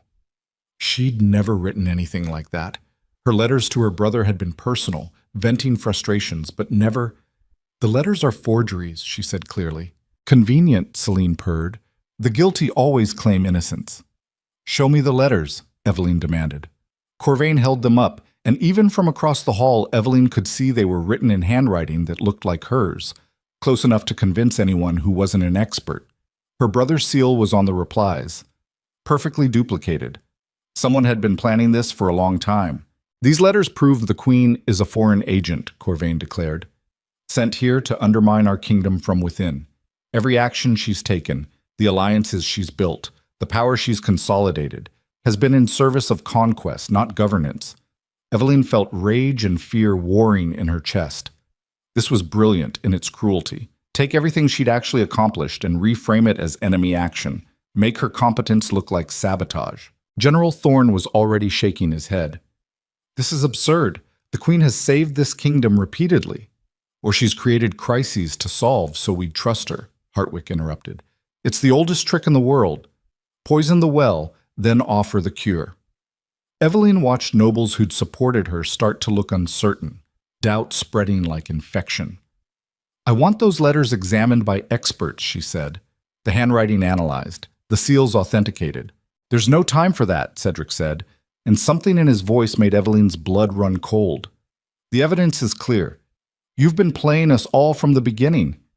He didn't believe it. Eveline could see that in his eyes, but he was using it anyway. A convenient excuse to remove the wife who'd made him look weak. "Your Majesty." Brennan stepped forward. "This requires proper investigation.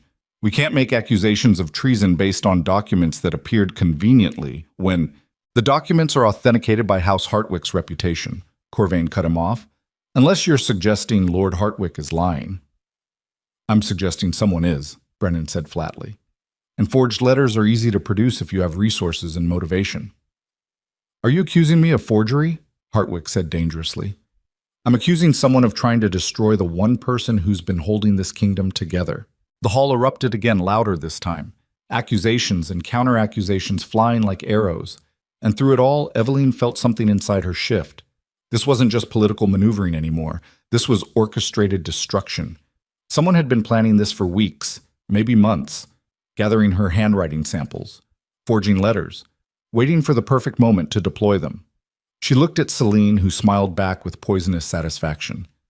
Of course, Celine had the resources, the motivation, the access to Eveline's correspondence through servants and spies.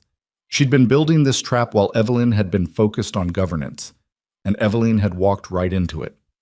"Silence," Cedric commanded, and the hall gradually quieted. "The accusations against the Queen are severe, but they align with her behavior, her constant interference, her building of personal loyalty over royal authority, her systematic undermining of my reign."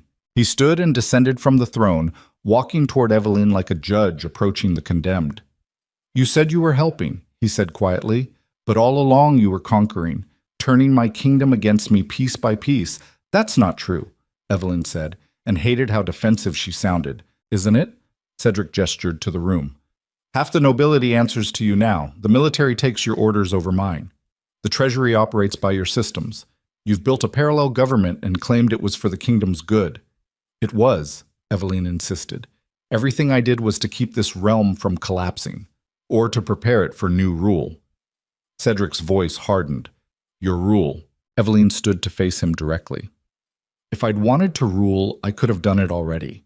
Half the kingdom would follow me. You know that. Everyone in this room knows that." The admission hung in the air like a confession. "Then why didn't you?" Cedric asked. "Because I'm not a traitor." Eveline's voice cracked slightly. "Because despite everything, despite the humiliation, despite the neglect, despite being abandoned on my wedding night for your mistress, I still believed in the kingdom more than my own wounded pride." She looked around at the assembled nobles. "I could have let the North starve. I could have let that war happen. I could have watched this kingdom tear itself apart and claimed the pieces afterward. But I didn't. I saved you, all of you. and this is how you repay me."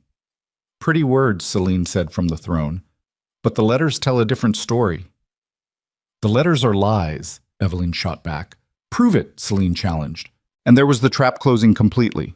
Evelyn couldn't prove it. Not quickly, not definitively. And in the court of public opinion, perception mattered more than truth. She was out of moves. The realization settled over her like ice water. She'd been outmaneuvered, not by superior intelligence or better strategy, but by simple ruthlessness. Celine had been willing to forge documents, to manufacture treason, to burn everything down just to destroy Evelyn. And it was working. Lord Corvain stood again. "Your Majesty, the evidence demands action.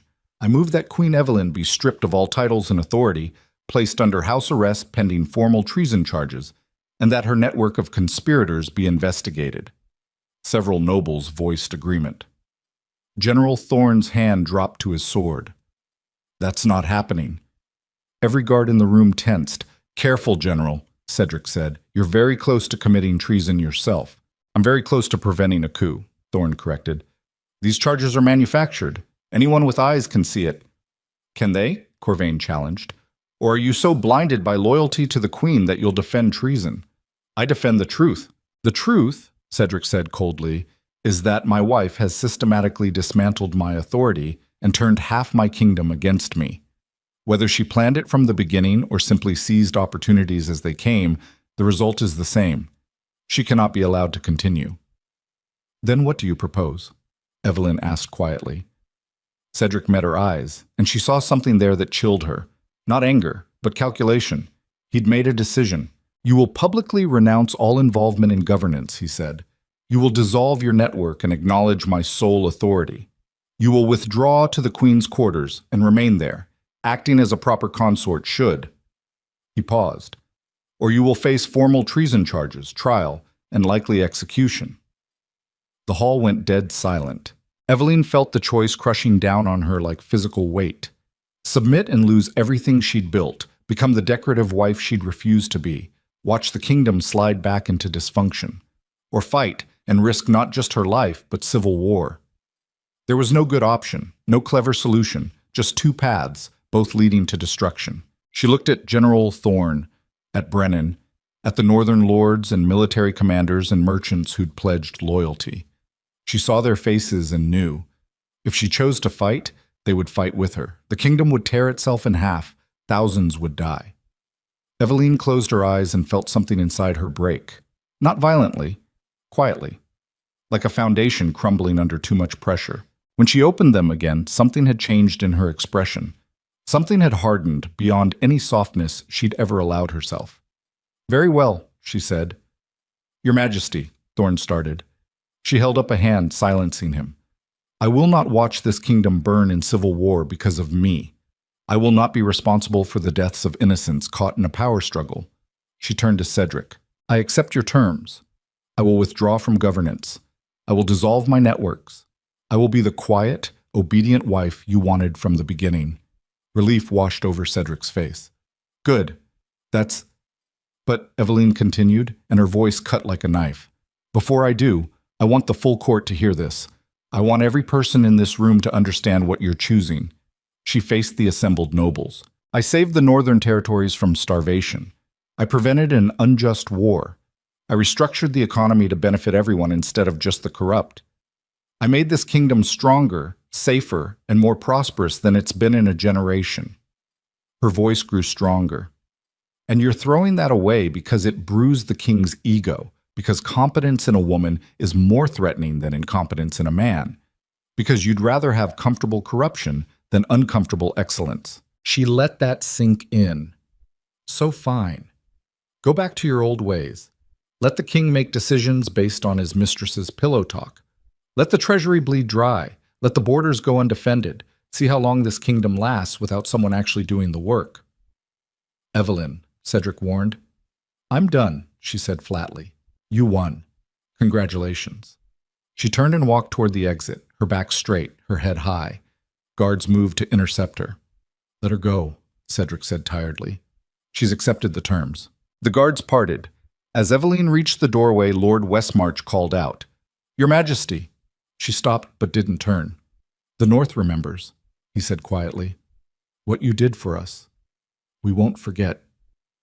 Evelyn nodded once and left the hall.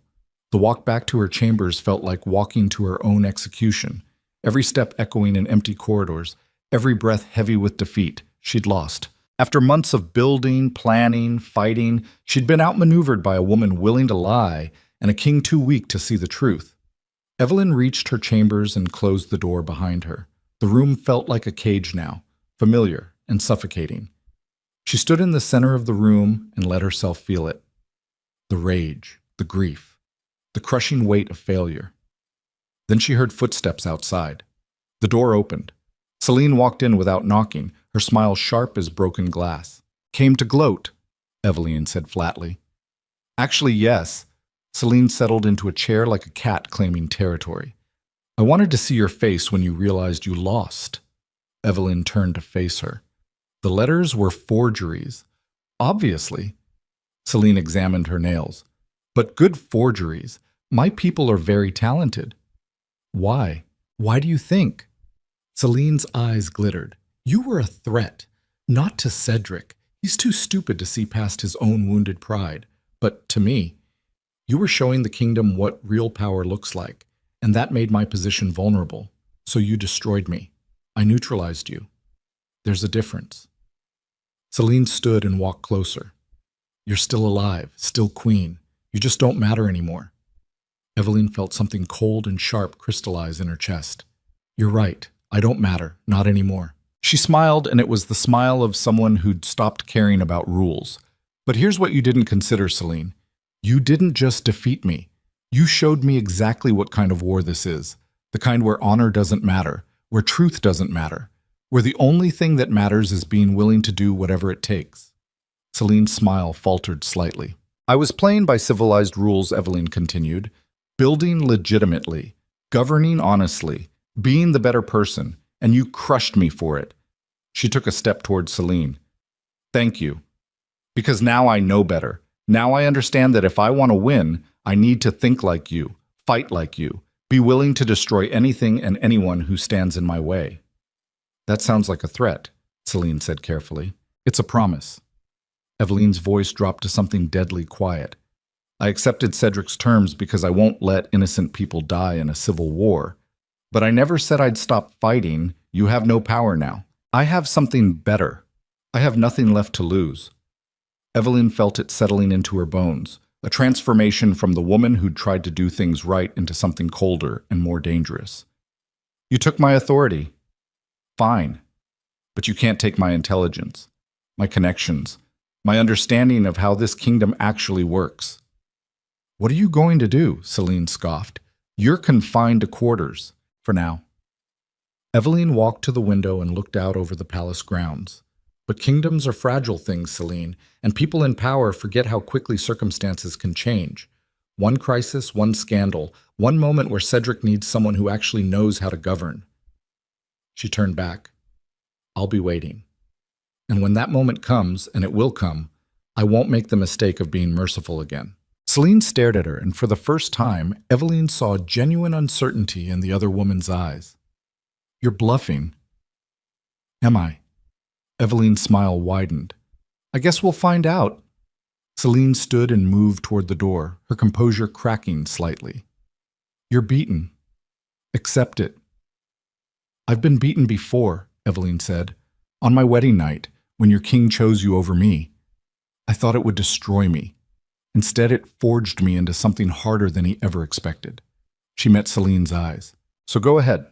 Enjoy your victory. But remember this conversation when everything you've built starts crumbling. Because I'm done playing fair, and you have no idea what I'm actually capable of when I stop trying to be good." Celine fled. Evelyn stood alone in her chambers and felt the transformation complete itself. She'd tried to save the kingdom through competence and honor. That had failed. So now she would save it through calculation and ruthlessness instead. The woman who'd wanted to be a good queen was dead. What rose in her place was something the kingdom had never seen before. A strategist with nothing to lose, no rules left to follow, and the intelligence to dismantle everything Cedric and Celine had built piece by methodical piece. They thought they'd won by forcing her into submission. They'd actually just created their worst nightmare. Evelyn walked to her desk and pulled out fresh parchment. Her hand was steady as she began to write. Not letters this time, but plans. Contingencies.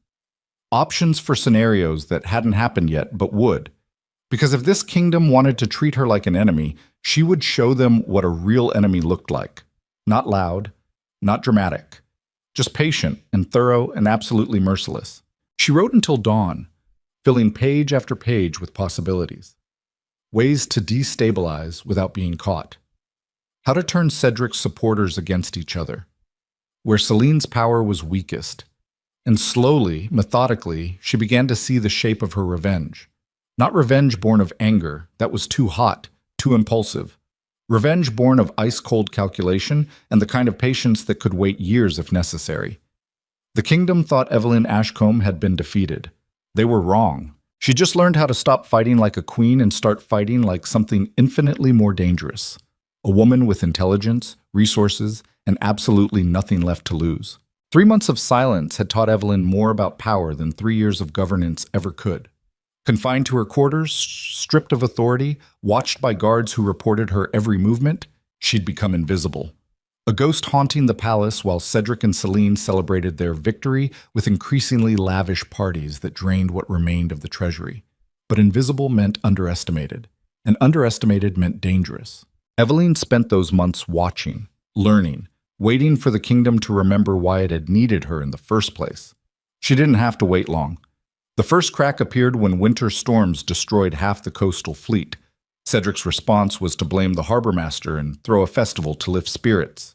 The merchants who'd lost ships and cargo quietly sent word to Evelyn through her handmaid, asking what should be done. She wrote back with detailed instructions for temporary trade route adjustments, delivered through servants who moved through the palace like ghosts themselves. The second crack came when border skirmishes with Aldermere resumed. General Thorne requested an audience with the king 3 times. Cedric canceled each one, distracted by Celine's latest demands for new jewelry. Thorne sent a coded message to Evelyn instead. She responded with strategic recommendations that kept the borders stable without requiring the king's input. The third crack was corruption. Without Evelyn's oversight, the old systems of embezzlement and graft had returned like rot spreading through timber. Tax collectors pocketed revenues. Supply officers sold military provisions to line their own pockets. Ministers who'd grown fat under previous kings resumed their theft. Lord Chancellor Brennan documented everything and smuggled the records to Evelyn piece by piece. And through it all, Celine tightened her grip on Cedric, whispering poison in his ear about loyalty and strength, and how removing Evelyn had proven his authority. The kingdom began to fracture, slowly at first, then faster. Evelyn watched it happen from her gilded cage and felt no satisfaction, only cold calculation. She'd learned the most important lesson of her life during those 3 months. Sometimes the best way to prove you were right was to let your enemies prove they were wrong. She just had to be patient enough to let the collapse happen naturally. The breaking point came on a frozen morning in late winter. Evelyn was reading intelligence reports Brennan had smuggled in, disguised as poetry, because Celine's spies wouldn't bother checking literature, when her door burst open. General Thorne stood there, still in mud-spattered armor, his face carved from granite. "We need to talk, now." The guards started to intervene, but Thorne's hand dropped to his sword and something in his expression made them step back. He closed the door and turned to Evelyn. "The northern garrison has fallen. Aldermere forces crossed the border 3 days ago. They've taken 2 major towns and they're moving south." Evelyn felt ice flood her veins. "How many casualties?" "We don't know yet. Hundreds at least, maybe thousands." Thorne's jaw tightened. The king still hasn't responded. Celine convinced him it's an exaggeration, that the commanders are trying to undermine his authority, while people die. While people die. Thorne met her eyes. "Your Majesty, I'm not here for advice. I'm here to ask you a direct question. Ask, will you help us stop this, even though it means openly defying the king's confinement order?" Evelyn stood slowly, her mind already working through military logistics she'd kept sharp during months of forced inactivity. "If I help, Cedric will charge me with treason. Real treason this time. I know. If I help, there will be consequences. For me. For everyone who supports me. For the stability of the realm. I know that too. Thorn's voice dropped. But people are dying right now because the king won't act, so I'm asking, will you help them anyway? Evelyn felt the weight of the decision crushing down on her. This was the moment, the point where she either stayed safe in her cage or stepped back into the war she'd tried to walk away from. She thought about the northern territories, the people she'd saved from starvation, the families who'd sent her letters thanking her for caring when their own king didn't. They were dying now. While Cedric partied and Celine smiled. Get me a map, Evelyn said. And Zhao Ji, everyone who's willing to act without the king's permission. Thorn smiled grimly. Already done. They're waiting in the old armory.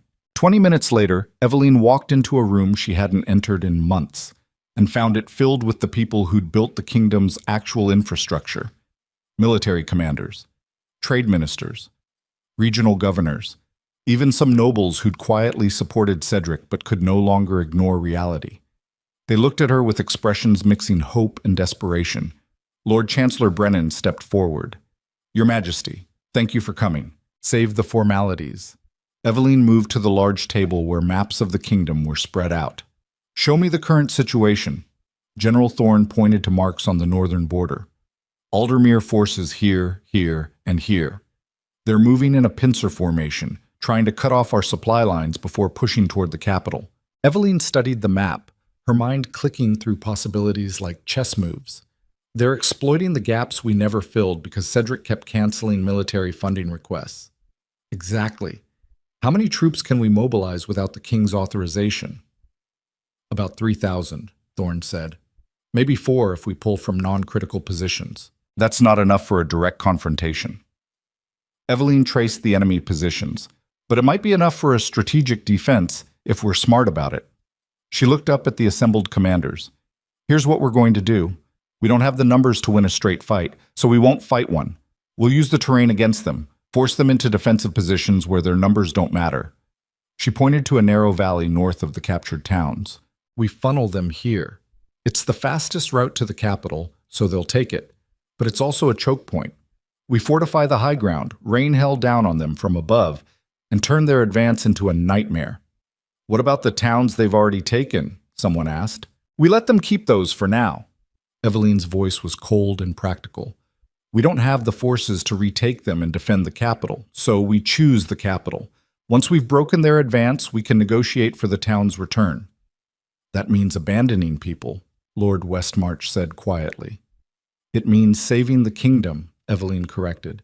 And those people are already under Aldermere control. We can't help them by getting slaughtered trying to be heroes. The room went silent as everyone absorbed the brutal calculus. This is triage, Evelyn continued. We save what we can save and accept what we can't. I don't like it any more than you do, but it's the reality of our situation. She looked around the room. Now. Who's with me? One by one, every person in the room nodded.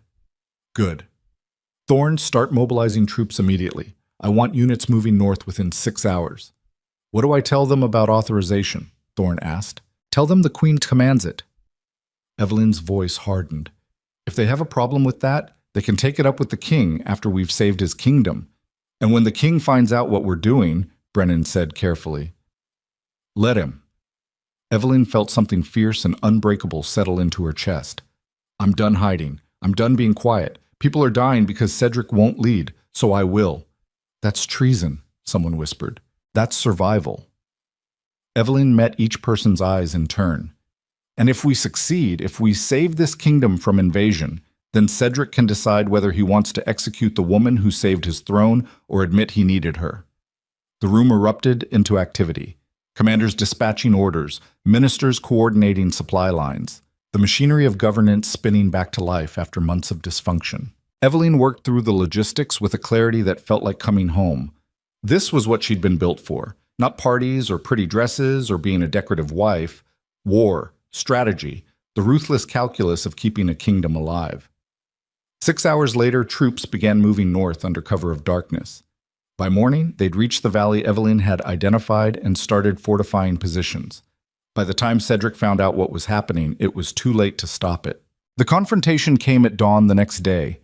Evelyn was in the war room reviewing troop positions when the doors slammed open.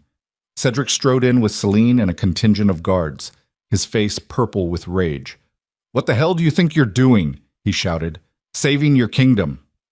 Evelyn didn't look up from the maps. "You're welcome.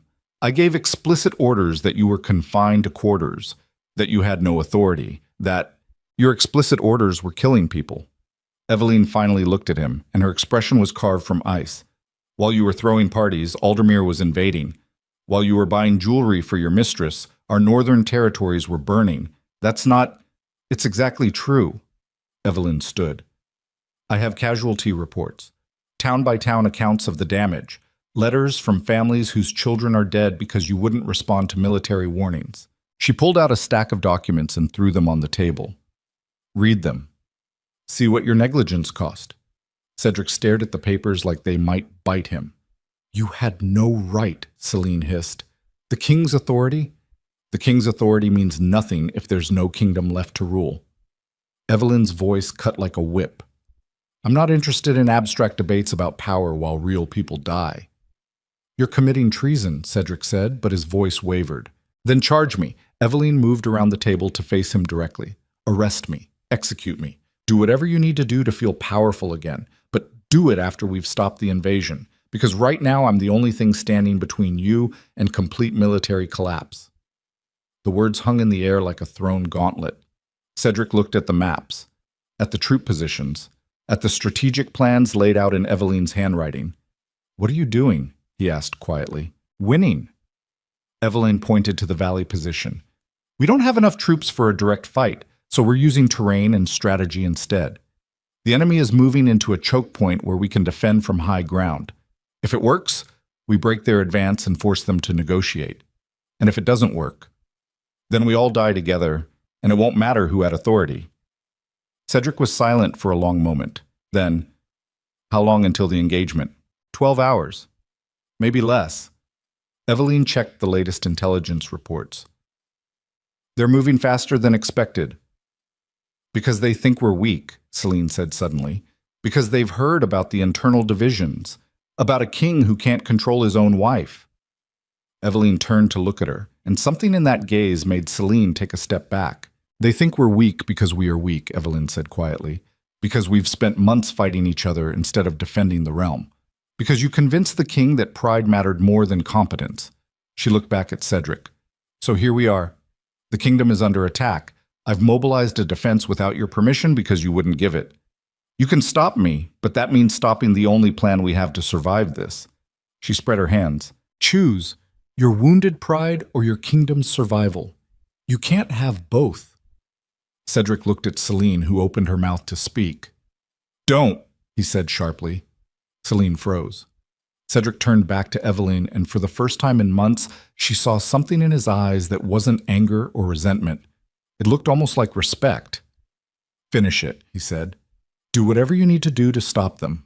Does that mean I have your authorization?" "It means I'm not going to stop you." Cedric's jaw tightened. "After this is over, we'll discuss the consequences. But right now, save the kingdom."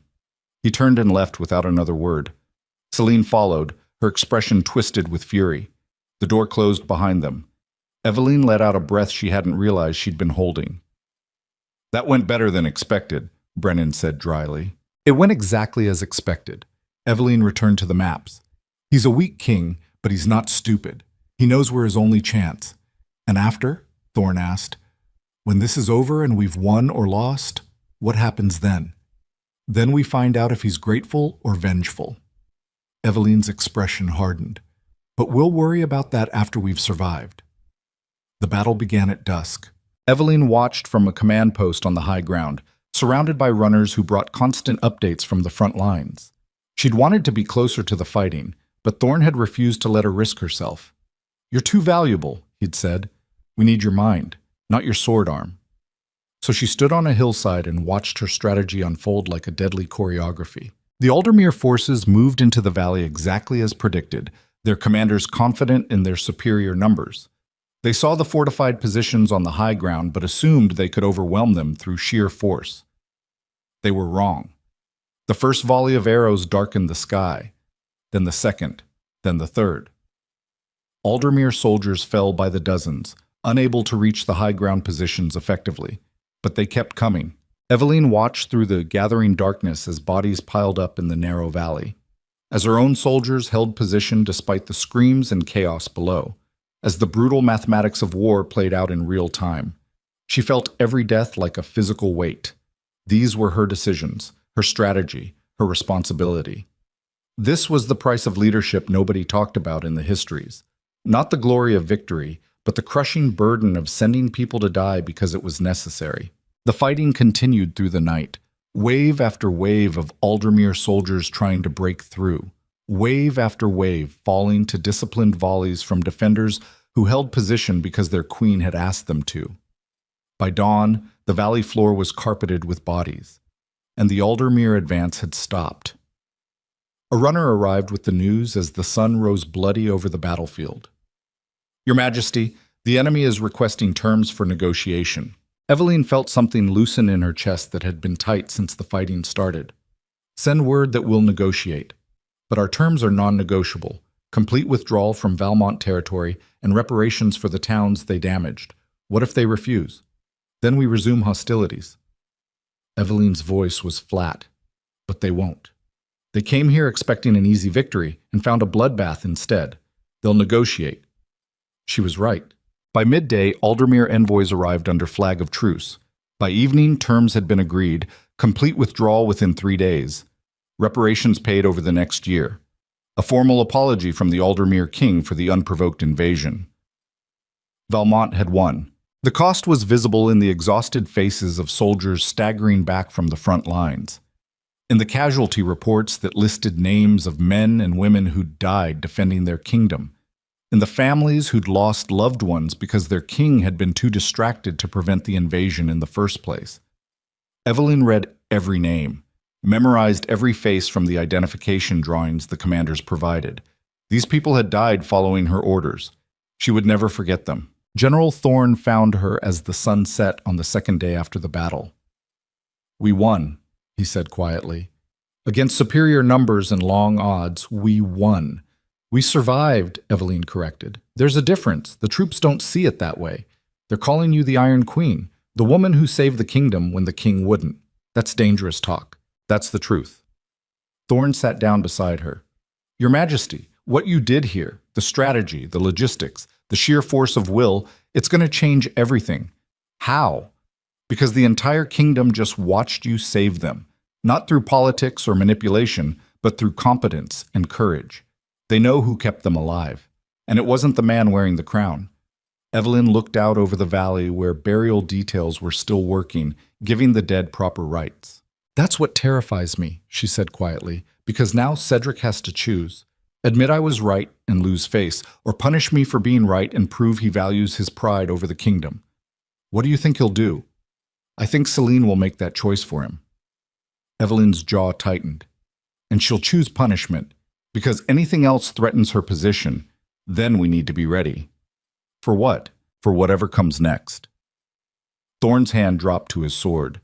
"Because if the king tries to arrest you now, after this, there will be consequences." "Don't," Eveline said sharply. "Don't start a civil war over me. It wouldn't be over you. It would be over the principle of whether competence matters more than birthright. That's the same thing." "No, Your Majesty, it's not." They sat in silence as darkness fell completely, both knowing that the real battle hadn't been fought yet. That battle was waiting for them back at the palace. The return to the capital took 3 days.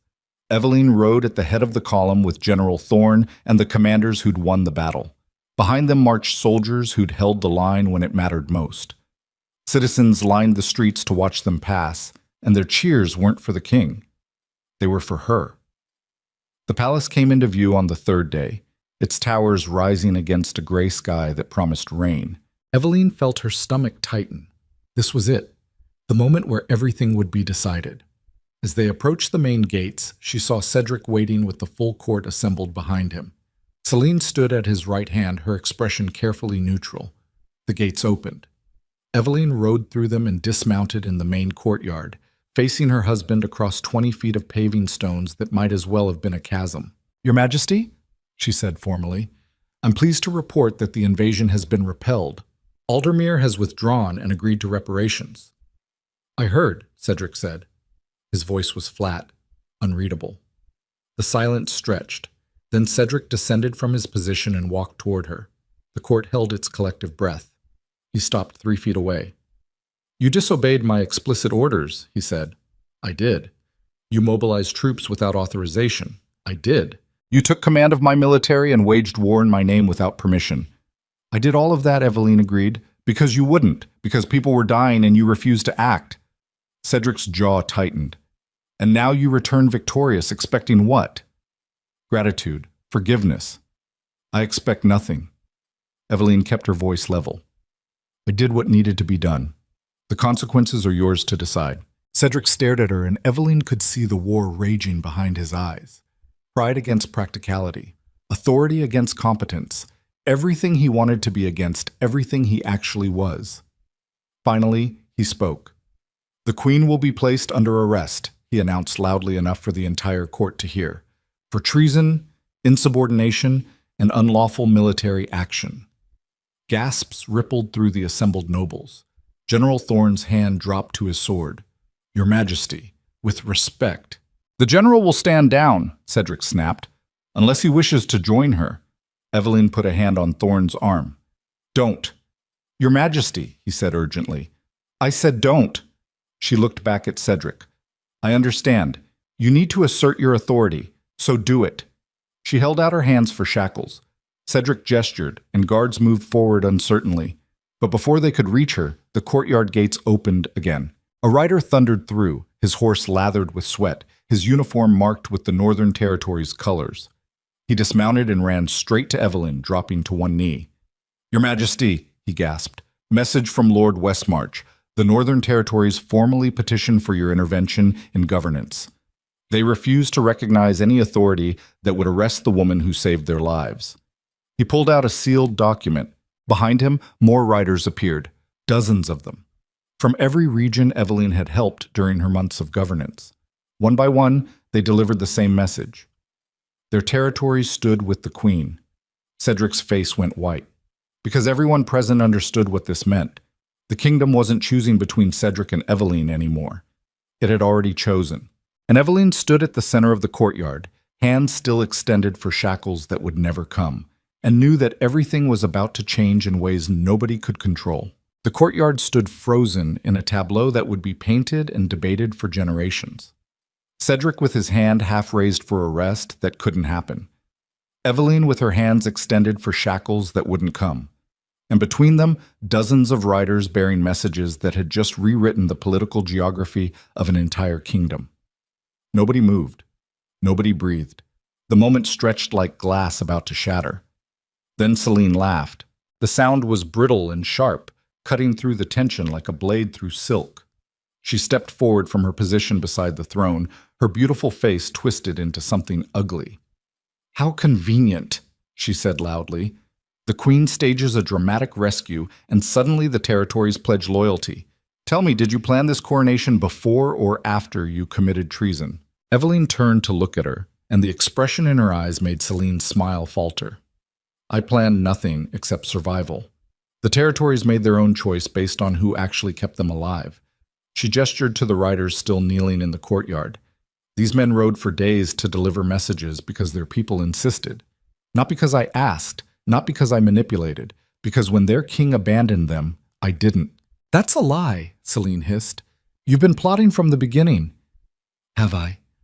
Eveline's voice cut through the courtyard like winter wind. Then let's examine the evidence. I built alliances with people the king ignored. I solved problems the king wouldn't address. I saved lives the king was willing to sacrifice. If that's plotting, then competence itself is treason. She turned to face the assembled court. Every person here knows the truth. The kingdom has been running on 2 parallel systems for months. The king's court of parties and proclamations, and the actual governance that kept you fed and defended. You all chose which one mattered more when you kept bringing your real problems to me instead of him. The nobles shifted uncomfortably. Several looked away. Cedric found his voice finally, and it shook with something between rage and despair. You turned my kingdom against me. No. Eveline's tone gentled slightly, and that was somehow more devastating than anger. You did that yourself. I just offered an alternative when yours failed. The silence that followed was absolute.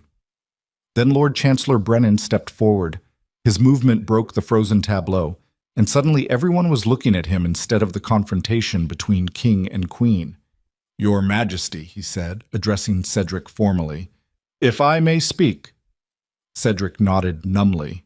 Brennan took a breath that seemed to carry the weight of decades. "I have served the crown for 42 years. I served your father and your grandfather before him. I have watched kingdoms rise and fall based on single decisions made in moments like this." He looked around at the assembled nobles. "What we face now is not a question of treason or loyalty. It's a question of survival. The Northern Territories have made their position clear. If we arrest the Queen, we fracture the kingdom. If we execute her, we guarantee civil war. But if we do nothing," Celine interjected, "we admit the king has no authority. If we do nothing, we admit the king values stability over pride." Brennan's voice hardened. "Which is what leadership actually requires." He turned back to Cedric. "Your Majesty, you have 3 choices. Arrest your wife and watch the kingdom tear itself apart. Acknowledge her contributions and find a way to govern together. Or step aside and let someone else bear the burden you've proven unwilling to carry." The courtyard erupted into shocked murmurs, suggesting abdication was itself close to treason. But Cedric just stood there, staring at Eveline like he was seeing her for the first time. Really seeing her. Not the abandoned bride or the political threat or the competent administrator who made him look weak. Just a woman who'd been trying to save his kingdom while he'd been too distracted to notice it needed saving. When he finally spoke, his voice was barely above a whisper. "Did you ever actually want to be queen?" Eveline blinked at the unexpected question. The honest answer settled in her chest like a stone. "No," she said quietly. "I wanted to be your partner. I wanted to build something together. I wanted a marriage that meant more than politics."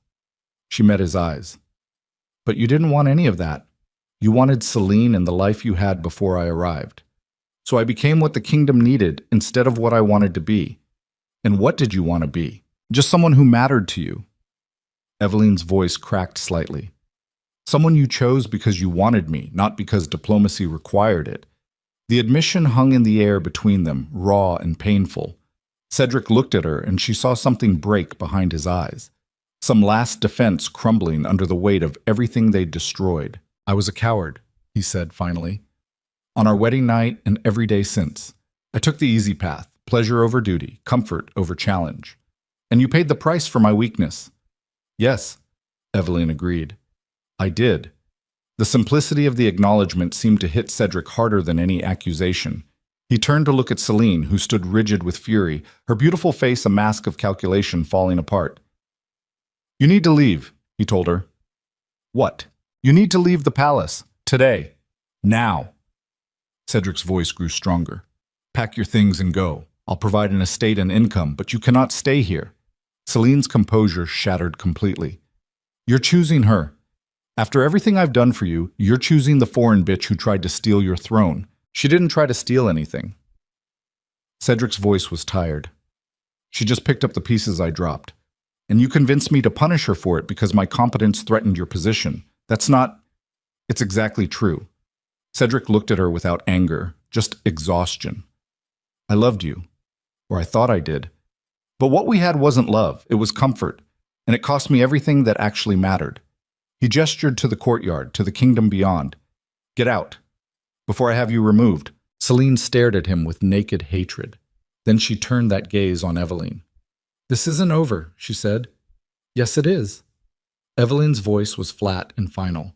"You lost the moment you mistook cruelty for strategy. Now leave before someone decides the kingdom would be better off with you in a cell for forging treason charges." Celine went white. For a moment she looked like she might say something else. Then she turned and fled, her silk gown trailing behind her like a flag of surrender. The courtyard exhaled collectively. Cedric turned back to Eveline, and she saw in his face something she'd never seen before: genuine humility.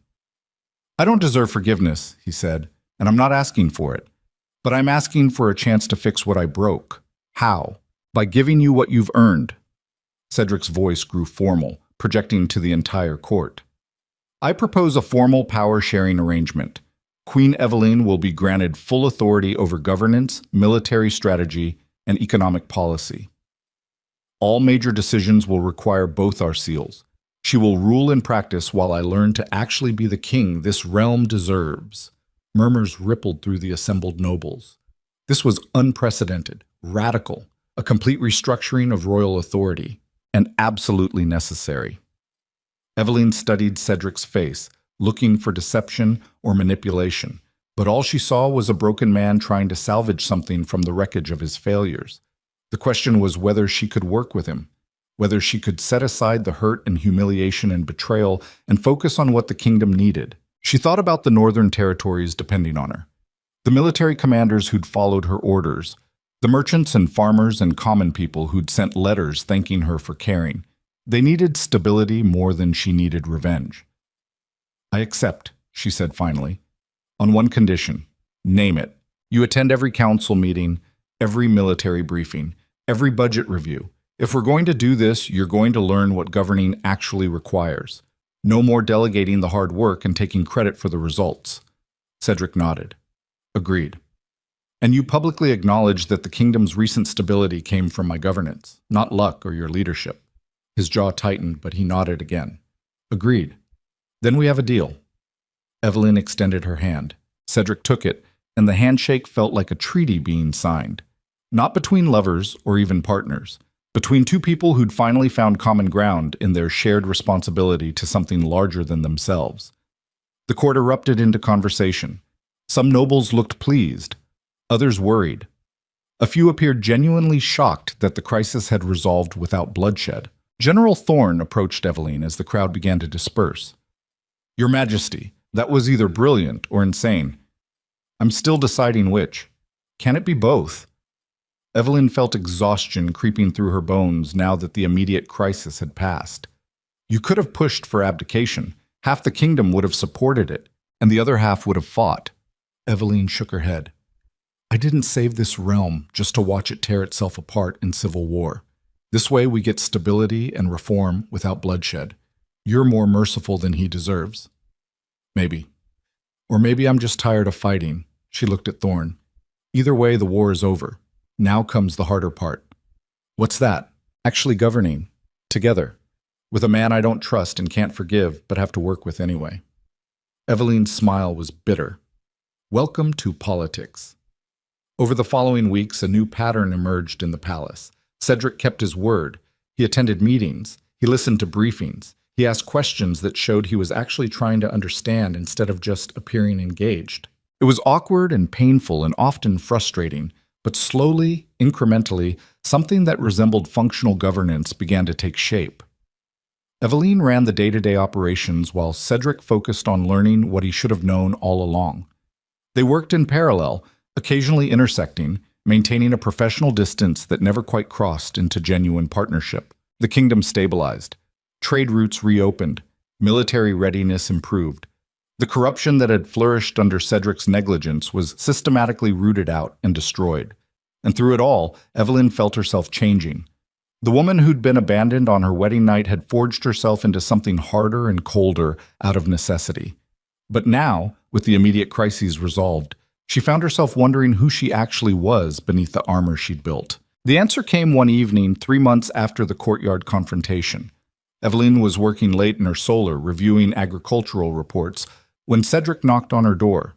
Actually knocked, instead of barging in like he used to. "Come in," she said. He entered carrying 2 glasses of wine and looking uncertain. "Do you have a moment?" "For what?" "Conversation." Cedric set the glasses down. Not about governance or policy, just talking. Eveline studied him suspiciously. "Why?" "Because we've been working together for months, and I've realized I don't actually know you. The real you, beneath the strategist and administrator. You could have learned that before we married." "I know." Cedric sat down across from her. "I was a fool. I chose easy over worthwhile, familiar over excellent. And by the time I realized what I'd thrown away, you'd already become someone I didn't recognize." Eveline felt something twist in her chest. "I became who I needed to be to survive." "I know, and I hate that I forced you into that." Cedric's voice was quiet. You should have been able to be yourself. Instead, you had to become this. He gestured to the stacks of documents, the maps, the evidence of a woman who'd built an empire out of abandonment. This is who I am now, Eveline said. You can't unmake what necessity forged. I don't want to unmake it. I just want to understand it. Cedric met her eyes. Tell me about yourself. The woman you were before I broke her. Eveline felt tears prick her eyes unexpectedly. That woman is gone. Is she? Or is she just buried under armor that doesn't need to be quite so heavy anymore? The question hung between them. Eveline looked at the man she'd married, the man who'd hurt her so deeply she'd thought the wound could never heal, and saw, for the first time, genuine regret and a desire to actually know her. It wasn't love. It might never be love. But it was something. I wanted to be a scholar, she said finally. Before I was a princess, before I was political currency. I wanted to study languages and history, write books that mattered, discover things nobody had thought to look for. Cedric smiled slightly. That explains the 4 languages. 5, actually. I learned the Eastern dialects during my confinement. Eveline felt herself relaxing incrementally. Had to do something to keep my mind sharp. What else? I hate roses. They remind me of our wedding night. She watched his face fall. I prefer winter jasmine. It blooms when everything else is dead. Feels appropriate somehow. Cedric absorbed that. Noted. No more roses. They talked through the evening, not about policy or power, but about small things, preferences, memories. The pieces of themselves they'd never bothered to share because their marriage had been political from the start. It didn't heal the wounds, but it was something like the beginning of scar tissue, the first fragile growth over damage that would never completely disappear. As Cedric left later that night, he paused at the door. I know I can never make up for what I did, he said, but I want you to know, I'm grateful. For your strength. For your refusal to let me destroy the kingdom through negligence, for being better than I deserved. Don't make me into a saint, Eveline said tiredly. I'm not. I just refuse to be a victim. That's what makes you remarkable. Cedric's smile was sad. You took the worst night of your life and turned it into the foundation of an empire. After he left, Eveline sat alone in her solar and thought about that. About the woman she'd become out of necessity, about the armor she'd built, and whether she'd ever be able to take it off completely. The truth was complicated and uncomfortable. She was grateful for what the betrayal had forced her to become, even as she mourned the softer woman who'd been destroyed in the process. She'd gained power and respect and the grudging admiration of an entire kingdom. She'd proven that intelligence and determination could reshape reality. But she'd lost the ability to trust easily, to hope without calculating the odds, to believe in happy endings instead of strategic compromises. The trade-off felt simultaneously worthwhile and devastating.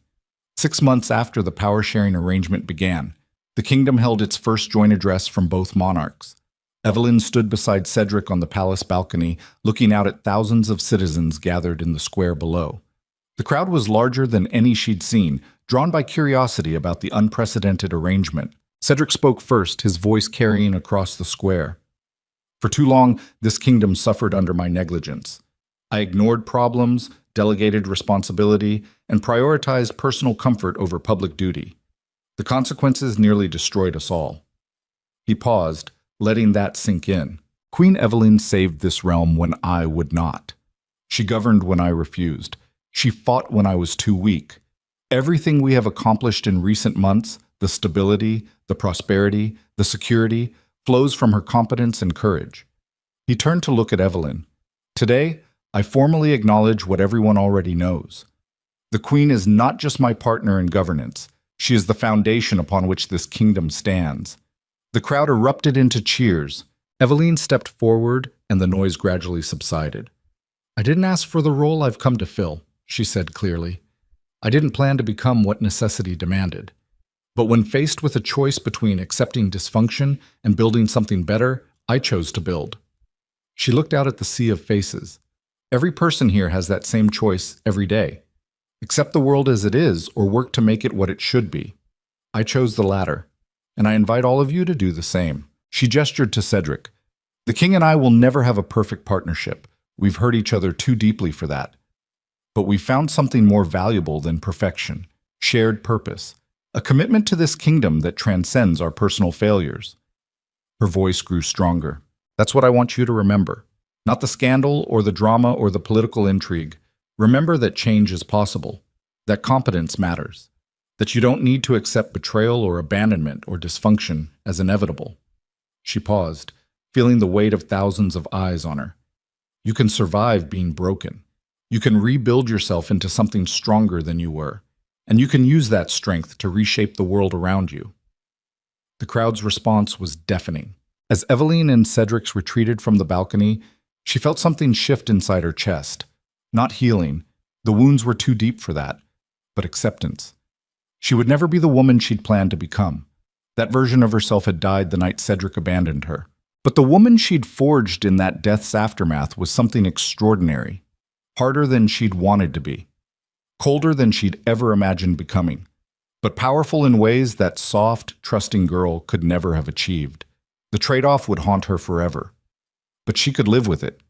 Because at the end of everything, after the betrayal and the battles and the brutal choices that had defined her transformation, she'd accomplished something that mattered. She'd saved a kingdom, not through love or loyalty or any of the virtues the story celebrated, through intelligence sharp enough to cut through corruption, through strength forged in abandonment, through the ruthless calculus of a woman who'd learned that survival sometimes required becoming someone you never wanted to be.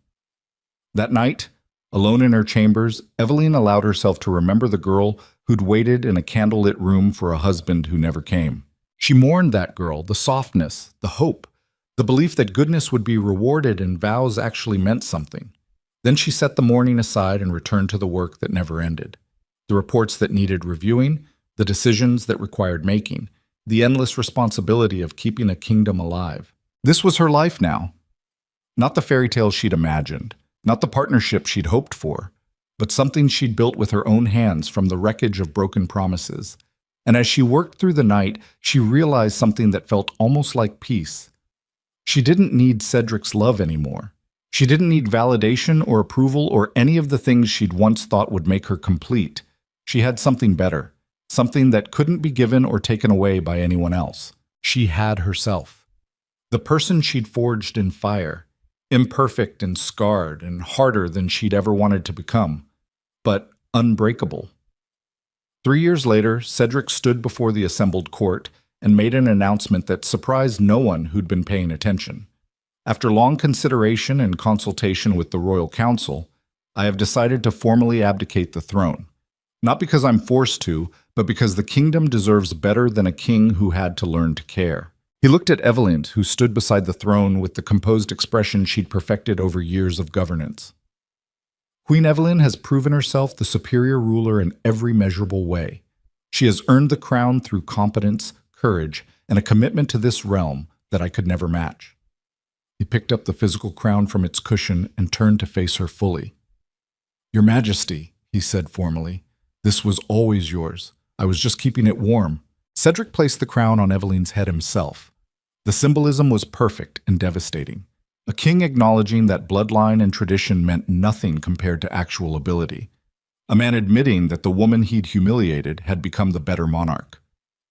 Eveline felt the weight of the crown settle onto her head and thought about the journey that had brought her here. The abandoned bride becoming the Iron Queen, the foreign princess reshaping an entire kingdom.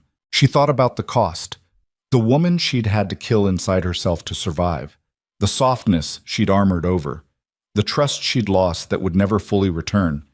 And she thought about what she'd gained, not just power, but purpose, not just respect, but the knowledge that she'd earned every bit of it through merit rather than birth. The crowd in the throne room erupted into cheers. Eveline stood and faced them as their queen, not consort, not partner, queen. She raised her hand for silence, and the room obeyed instantly. "I accept this crown," she said clearly, "not because I wanted it, but because I earned it, not through marriage or manipulation, but through the simple act of caring about this kingdom more than my own comfort." She looked around at the assembled nobles, seeing the mix of admiration and calculation in their faces. "To those who supported me from the beginning, thank you. Your loyalty will be remembered and rewarded." She let her gaze fall on the nobles who'd backed Cedric's worst impulses. To those who enabled corruption and dysfunction, your time is over. The new order values competence over connections. You'll adapt or you'll be replaced. Several nobles shifted uncomfortably. And to everyone watching this transition and wondering what kind of ruler I'll be, Evelyn continued, let me be clear. I will be exactly who I've always been. Practical, strategic, ruthless when necessary, merciful when possible, and absolutely committed to this kingdom's prosperity. She touched the crown on her head. This isn't a fairy tale. I didn't win through love or magic or destiny. I won through intelligence, determination, and the willingness to become what the moment required. Her voice grew softer, but somehow more powerful. And I want every person in this kingdom, especially every woman who's been told she's not enough, not strong enough, not smart enough, to understand this. You don't need permission to be extraordinary. You don't need validation to reshape the world. You just need courage and competence and the refusal to accept that the way things are is the way they have to be. The throne room erupted again, louder this time. As the celebration began, Evelyn retreated to a quiet balcony overlooking the kingdom she now ruled alone. Cedric found her there, holding 2 glasses of wine like he had that first evening they'd actually talked. Congratulations, he said, offering her a glass. You finally got what you deserved. Evelyn accepted the wine but didn't drink. Did I? I wanted a partnership. I got a crown instead. I'm not sure that's a fair trade. It's what you made of a bad situation. Cedric leaned against the railing beside her. And you made something incredible. At what cost? I can't answer that for you. Only you know what you lost. Evelyn sipped the wine and looked out over the city lights spreading below them like stars brought to earth. I lost the ability to trust easily, to hope without calculation, to believe that goodness matters more than strategy. She turned to look at him. I became the woman this kingdom needed. But sometimes I miss the woman I could have been if you just loved me the way you promised. Cedric's face crumpled. I'm sorry. For all of it.